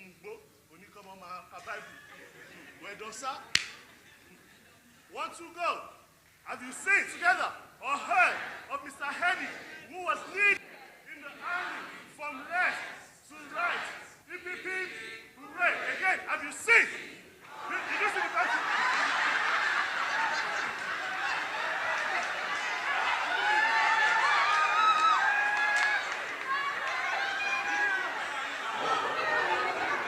So, at one point, did your eye become your hips? At one point, the person did, have you, forget me, sha. We'll do it again. But do you see how much pressure we put our children under? When we're doing the wrong things and we're telling them to do the right things. We put them under so much pressure. And it will take them to be so deliberate, so intentional, that as long as you are doing the wrong thing, you've given them a template to do the wrong thing. We'll do it again. We'll do it again. Now you have to be intentional. Say intentional. Say intentional. Say intentional. Woman of God, you are pregnant. Calm down. Calm down. Are you ready? Sile. As long as your eyes is on me, you realize that you have to take more time, and effort and energy to be intentional.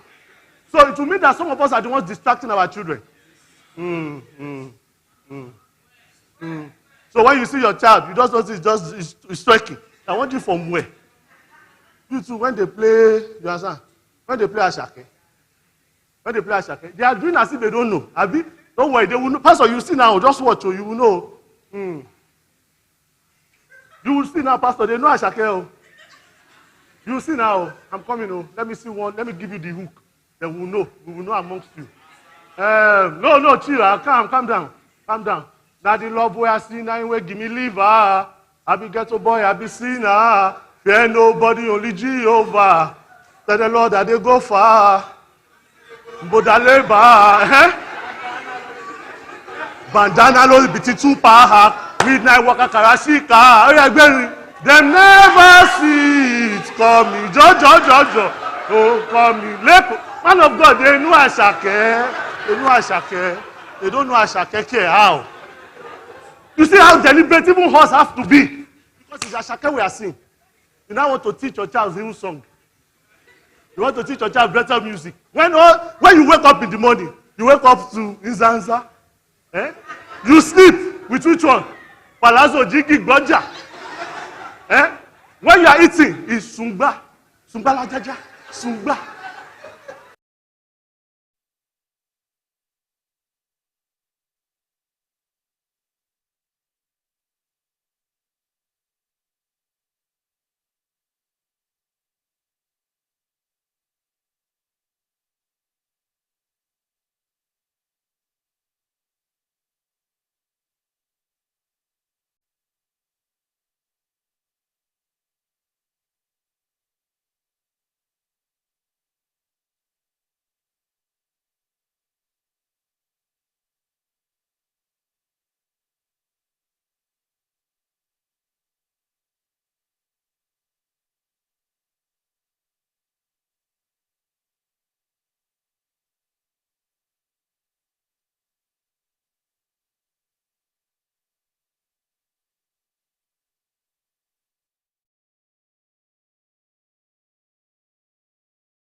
To the pleasant land from Jordan to the sea. No, me, I sang it in my own deeper life. Thunder. It was victory, a victory. Oh, move on to the righteous side. You obviously, Minister Ola went to deeper life. The way he bent the head and he was doing it, you will know them. There's another one that we sing in deeper life, very popular one. Just as God who reigns on high spake to men in days gone by, so the Lord is calling men today. And my brother, this is true, whatsoever he says to you, there is but one thing to do, just obey. Just obey. Just obey is the way, God's way. When his message comes to you, there is but one thing to do. Just obey, just obey. Then there's another one. Neighbors are kind, I love them everyone. We get along in sweet accord. But when my soul needs manna from above, where could I go but to the Lord? Where could I go? Oh, where could I go? Seeking a refuge for my soul, needing a friend to help me till the end. Boni wo Lord ojo Jesu. Jesus. Oh. So, I'm singing all these songs so that you don't think it's only Ashake I know. You didn't get that? Did you get it? So the way I just as I know, I'm in the middle, equilibrium. I'm not in any extreme, I'm in the equilibrium. Because I'm body, soul, and spirit. Do you understand? When me and my wife want to do something, we don't listen to you song. You understand? When we want to do jumping, I am jumping. You remember who introduced us to jumping? When he was saying that you jump 5 times, sir, I was saying to you, back to the school fees, by jumping, sir. I will law. Back to the school, January Lombo and say, school fees. I will law, finish. Jumping, jump fire.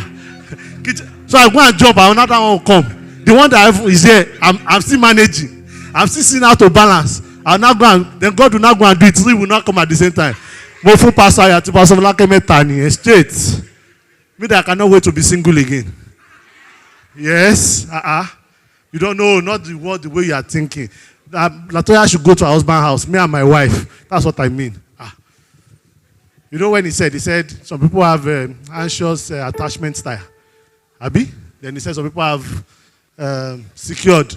Then some people have avoidance. Then some people have which one? Disorganized and you hear me, sir. If you want to avoid me. If you want to, don't see. So recently I had to fix my car. So I just kept on hearing a noise. As I'm saying this, I know the people behind our hand. So thank you. As you're finishing the food, just quickly join us. And I need some people to spread into this place. Because we're going to turn this place into an orchestra very soon. And I need us to, I need to be able to see everybody that I'll be directing. So yes, you are becoming a mass choir in some few minutes. A mass choir. So I kept on hearing the noise, from the right-hand side of the bonnet. It was me, myself, that took the car there and said, there's a noise I'm hearing. There are sometimes, a lot of times, you used to hear a lot of noise in your car. But it's not everything you can attend to. You understand what I mean? Because it's that you are hearing ball joints, you are hearing crankshaft, you are hearing shock absorber. How many of us have taken our car for roadworthiness in Lagos before? You'll be speaking in tongues. Because everything you are looking for, most likely, especially if you live in, there's Lagos, I've always said, there's Lagos mainland. If you live in Maryland, Bagada, Ikeja, Kudrat Abiola, you're in Lagos mainland. There's Lagos Island. You live in Ikoyi, VI, Lekki, Phase 1. Did you see Aja? A friend of mine went for a meeting. I was going to Coach Chari's office.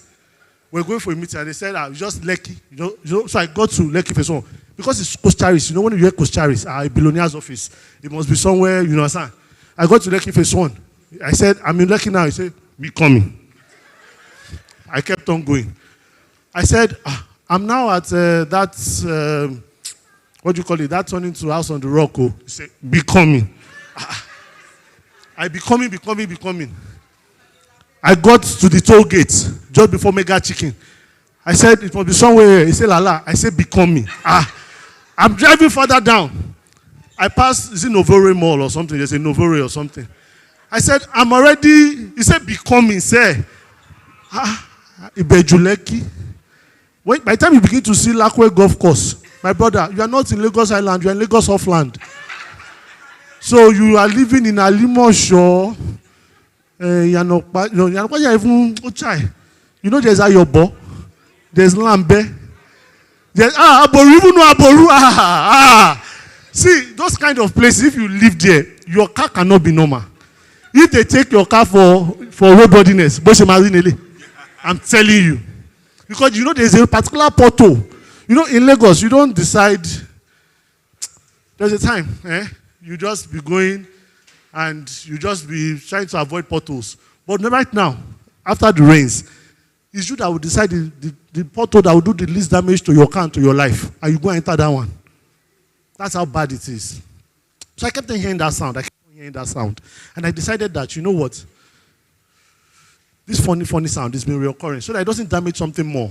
So I took it to the mechanic.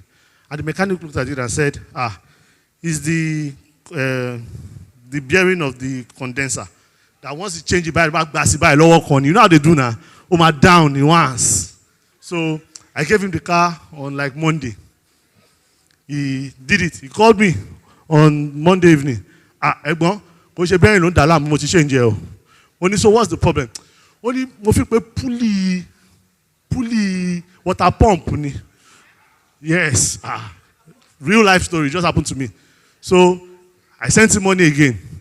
He said, Egbon, pulley water pump here, ko show un go but that pulley no problem. But mo ti pe and that's Yoruba, so it's like it's the bearing of the alternator. So I sent him money again. So I was Monday, Tuesday, Wednesday, Thursday. I finally got the car yesterday. So when he now came to deliver the car, I said, it's me that brought the car by myself. Nothing was wrong with the car. I heard the sound. And that sound, you know what he said? And this is the wisdom in what he said. He said, Egbon, I'm going to translate it in English. He said, Egbon, sound the time go no engine let him go. No engine motor yin. Now come and no one let him go sound. No one let him go sound Egbon. But they say got all the shit. Anything low well to engine shit. Only to sound those shit. But that is why both of them are here. The sound of your head, you will give them the question. Okay, so the question to Mr. The question goes thus. Real life story. I couldn't have made this up. That there are sounds in our head. May I not hear sounds in my head? Amen? And if you are hearing sound, when we go if we go psychotherapy school, we go spiritual. Then if we go spiritual, me matter or labor. Oh, that's ridiculous. Okay, so the question goes thus, sir. The question goes, how can you maximize emotional intelligence to manage personality differences in a relationship between a guy and a girl? Did you get that? How do you manage the difference in personalities in a relationship? Maybe they are courting, about to wed, you know, but maybe they're in a form of relationship, but there is a major personality difference. How do you manage the complexities of that in this journey of trying to settle down with the person to be a lifelong partner? Thank you. Okay, thank you very much. So I've learned recently, and I would advise that anybody going into any form of maybe dating, not dating now, when it has gotten to the level of wanting to get married, that you should possibly go for an emotional intelligence coaching program, both of you, and also endeavor to take a personality assessment where you know what your personality is and what are the strengths and the weaknesses of that personality. So cholerics, for example, are naturally impatient people, and they don't know how to work in a team by nature. They want to get things done fast, and so they can match on anybody's head. Sanguines are excited people. They don't think before they act. Sometimes they are very excited. They act and then think. And then we have the phlegmatics who are mostly quiet, thoughtful but patient, don't speak all the time. And then we have the meticulous melancholy who want to dot every I and cross every T. And if there's one sand on the ground, the whole house has to be cleaned all over again. So you have to know who you are and who the other person is. That way you are able to manage each other's strength. You see, what I just described now is what causes divorce. Do you understand what I'm saying? Uh-huh. Some people just, like Pastor Sam used to say, toothpaste, pressing of toothpaste from the middle or from the whatever. So your personality also influences your emotional experiences, right? So phlegmatics are prone to depression more than cholerics. Cholerics don't have a lot of mood swing because they are self-motivated. They don't need external motivation. Me like this. You don't need to motivate. When I wake up in the morning, I push myself. Some people, you have to wind them, roll them, put them on a slopey road, and then push them so that they can turn. And I'm serious. There's a couple I worked with recently who the husband is like that. The moment he drops the ball, to pick it up is a problem. It's a weakness of his personality. I hope I've answered that question. Thank you very much.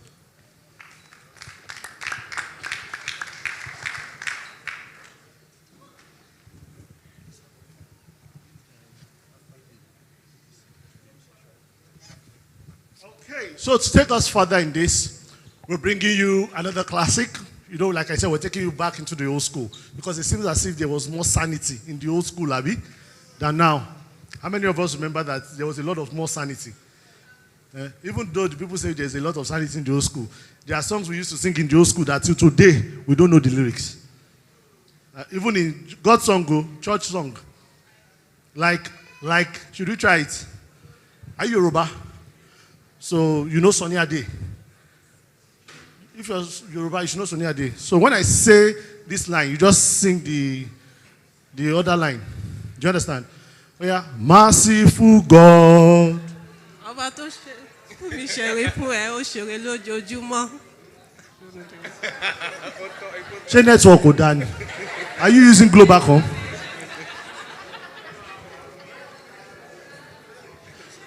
So so I gave the mic to her.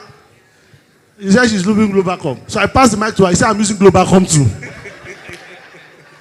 So who is using better network? Better network. You are sure? You are sure? Okay.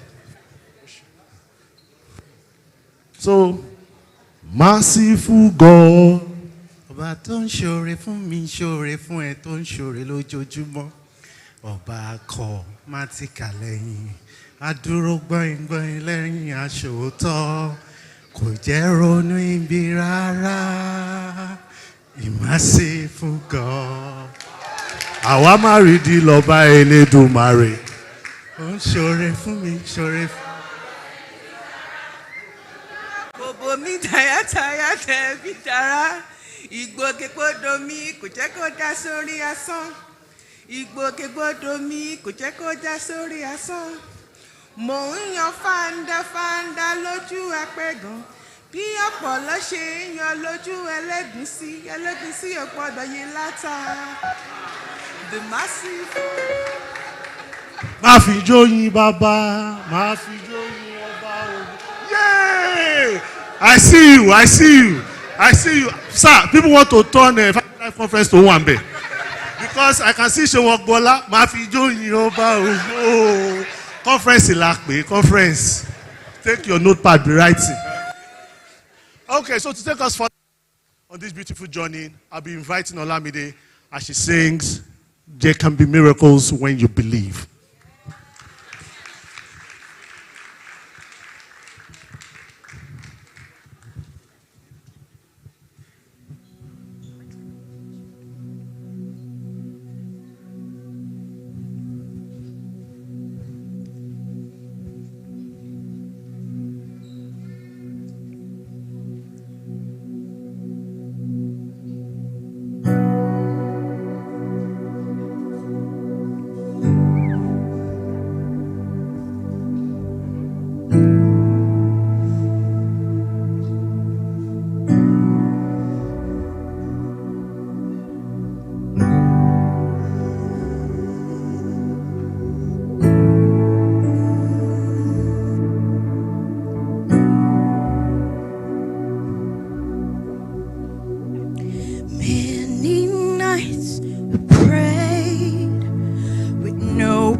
understood.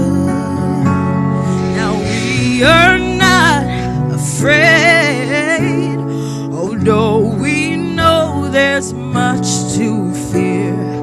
We were moving mountains long before we knew we could. Oh yeah, there can be miracles when you believe.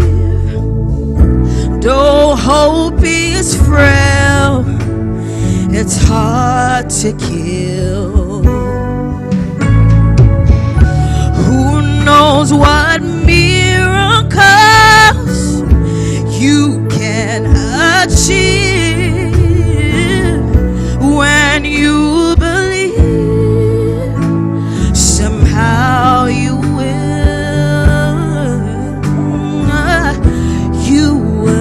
when you believe. Oh,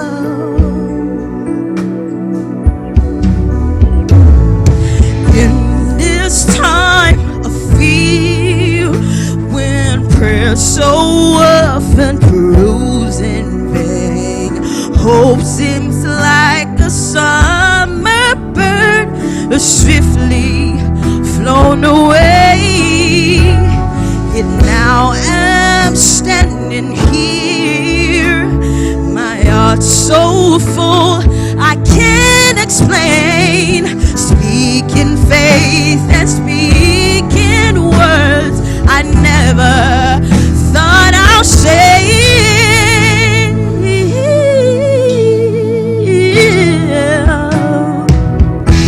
There can be miracles when you believe. Hope is frail and it's hard to keep. Who knows what miracles when you believe and achieve when you believe. Somehow you will. You will when you believe.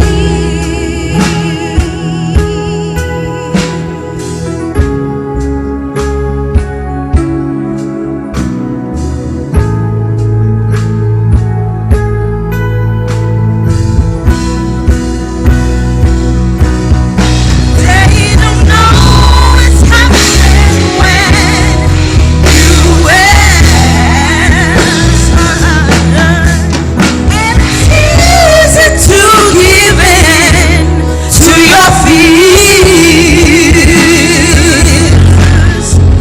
But when you blinded by your faith, can't see your way, get through the rain. Small but still resilient voice says help is all we need. Miracles when you believe. Sing it with us. Somehow it's hard to believe. Who knows what miracles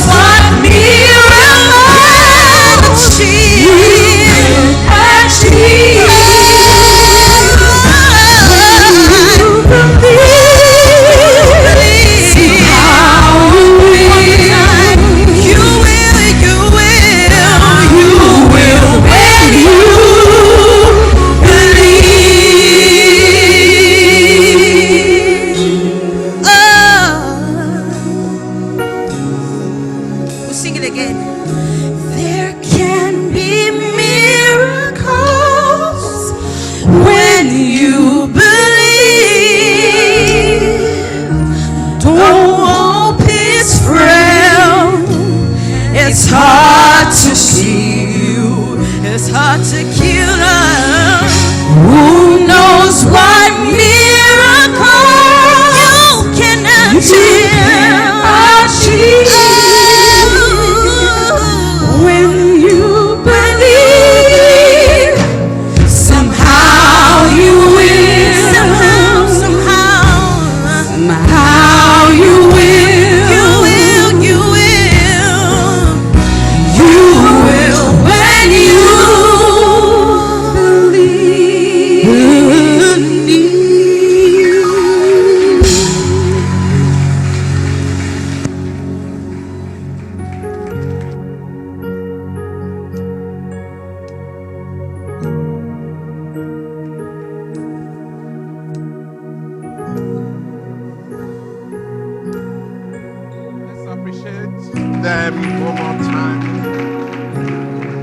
Thank you for that beautiful rendition. Now to the third session. I believe you've been having a great time here today. The conversations have been so real. I really have learned quite a lot.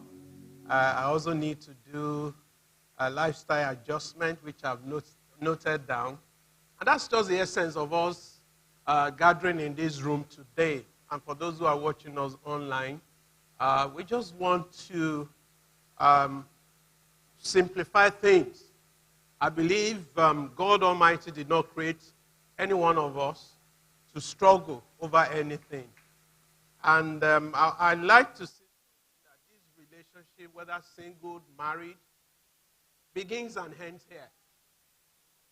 And it's not about Tom and Jerry situation if you're married. And then if something has gone wrong in your relationship, it's not about that you have failed. We're going to, in this session, I'm treading on the minefield.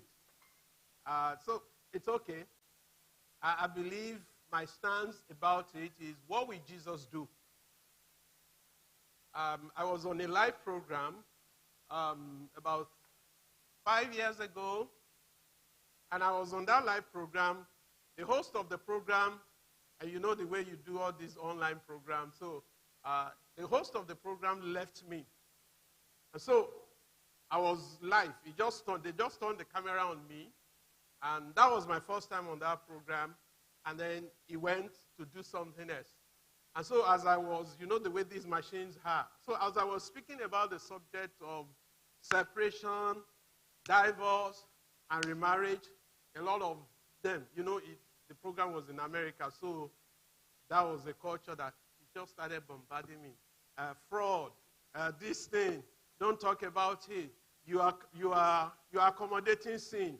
You will not make heaven, and all that. So, but I was so confident about it. So after that program, I made up my mind that this is a tough call for me. And I'm going to look into the Word of God, to glean from the mind of God, and then help people. I believe in my heart that no one who wants to divorce will get married. If you have such people around you, the last thing that crosses people's mind is to be divorced. If you have seen people who find themselves in this situation of life, no one wants to get married and be separated. Especially if you come from the culture that we all came from. I mean, this Aran culture, if you return home, some people will be concerned for your parents. But it's inevitable. We find ourselves in that space now, and we need to talk about it. Anyone who is divorced feels a sense of failure, that they have got their life wrong. And a lot of people don't recover from it. So it's a tough call. We will talk about it. I'll touch on other things that, please give me my time so that I don't you know it. So when I start on this plane, it's a little bit hard for me. Just mine should not be 8 minutes. I've not even started. Just give me my time. But before I do, let me lay a scriptural foundation to all that I'm going to talk about.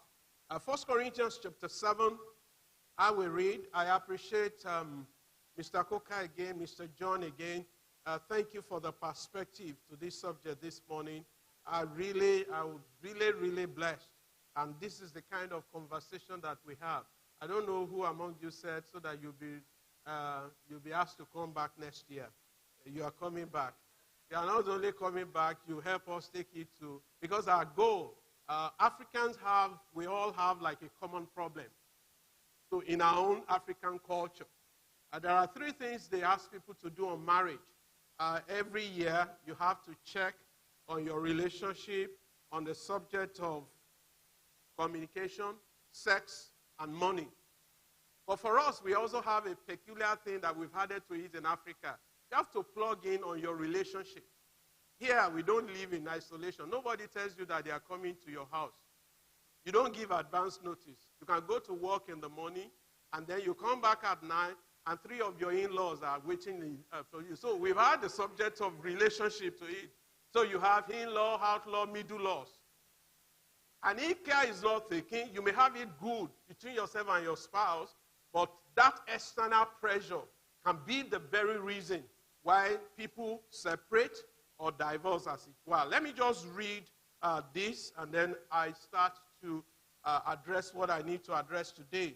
1 Corinthians 7, I read the first 14, 15 verses. He said, now, I'm reading from the NLT. He said, now regarding the questions you ask in your letter, yes, it is good to abstain. Let me give us a background story.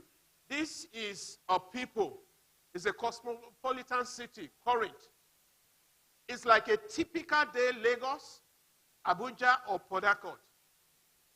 In that place, in that space, people go for spiritual things.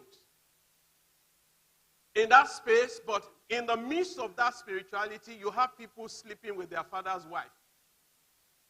In the midst of that spirituality, you have a whole lot of promiscuity going on in that city. So it's a city loaded with a mix of many things.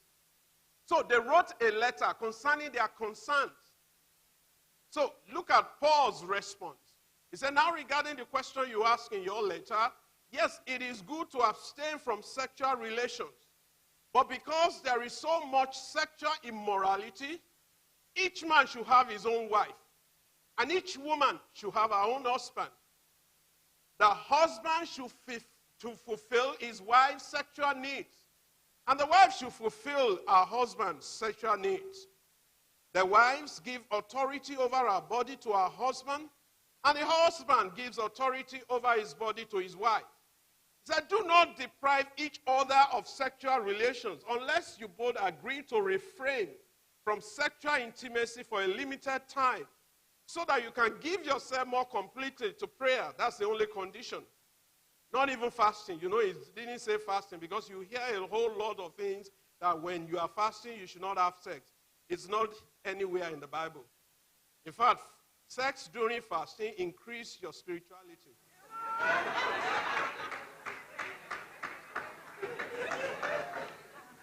Please, you are in this space today. I'm going to say something. The SUs of this world will not agree with me. But the truth is that whether you agree with me or not, you know, sometimes my parents, and that's one of the things from what they said, my parents, they had 5 of us. But you never see them in public affect a display of emotions. Yet 5 of us came out of that relationship. How did they do it? Maybe another Holy Mary interaction. I never saw my parents kiss.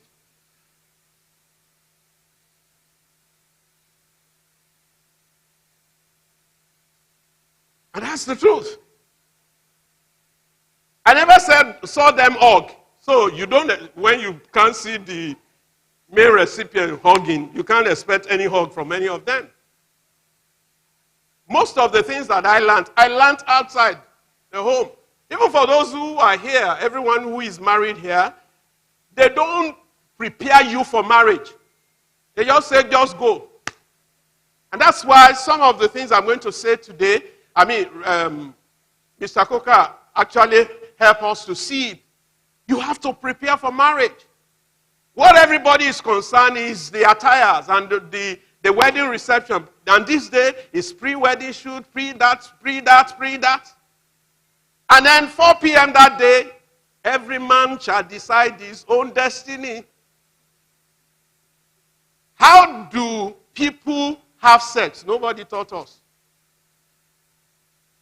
So there are a whole lot that we didn't glean from our environment. And when we have conversations like what we are going to have today, it's to prepare us. It's to prepare us. We can't continue to reinvent this wheel. I've accepted this day of advocacy, which I also think that sometimes it can go to the other extreme. Nobody talks about domestic violence. Nobody talked about abuse. The abuse people talk about may just be verbal or rather physical abuse. But there are emotional, there are verbal abuse. And if I remember in retrospect, I think my dad used that emotional withdrawal. Uses it on everybody. If he's upset, everybody, he keeps quiet, but the condition of the house, you have to go and hide yourself because everybody must hide, you must hide. Otherwise, you are the ones who will collect. So let me just read. So verse 3 says, the husband should fulfill his wife's sexual needs. And the wife should fulfill her husband's sexual needs. The wife gives authority over her body to her husband, and the husband gives authority over his body to his wife. He said, do not deprive each other of these sexual relations unless you both agree to refrain from sexual intimacy for a limited time. Not so that you can give yourself more completed to prayer. Afterward, you should come together again so that Satan won't be able to tempt you because of your lack of self-control. Said, I say this as a concession, not as a command. So when Paul says hi, it means there are things that you should use discretion for. When he says the Lord, it becomes a command. So some of these, a lot of people misinterpret 1 Corinthians 7. They can't determine when Paul says hi, Paul says. And when he says the Lord says. I hope you got that.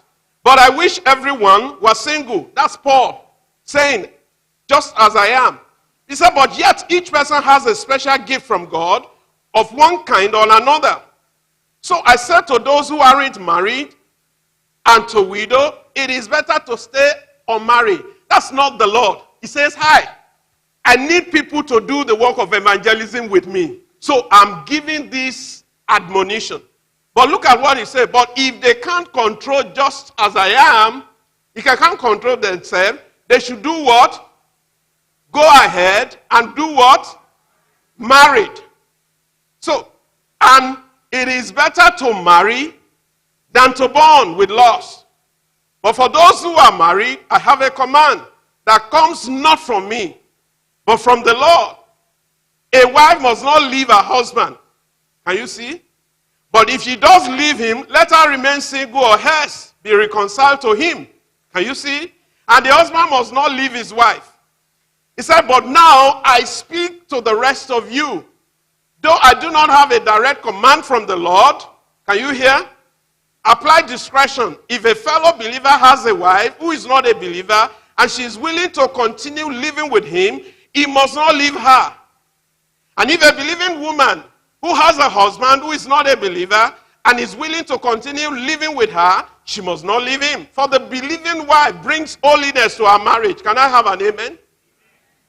And the believing husband brings holiness to his marriage. Otherwise, your children will not be holy, but now they are holy because one part believe. So the family unit has a special place in the heart of God. The family unit, that's where I want to start from today. It has a special place. God put premium on the family unit. As a matter of fact, the blessings of God is upon a man and his family. It's always like that. There is nothing. If a man is doing well, check the family life. If he's not doing well, also check the family life. If there is cooperation in the family, even if there are challenges in the family unit, it's just a matter of time. Such challenges do come to pass. So the family has a special place. You may ask why? Because the family is the smaller unit of the larger society. If the society is going to be good, we have to start from the family. I mean, Mother Teresa of blessed memory said, if anyone will make any significant change in the society, said, let them go home first and take care of their family. Let them go home. So the family is good. It's good to see a man, a woman, bringing up children under God.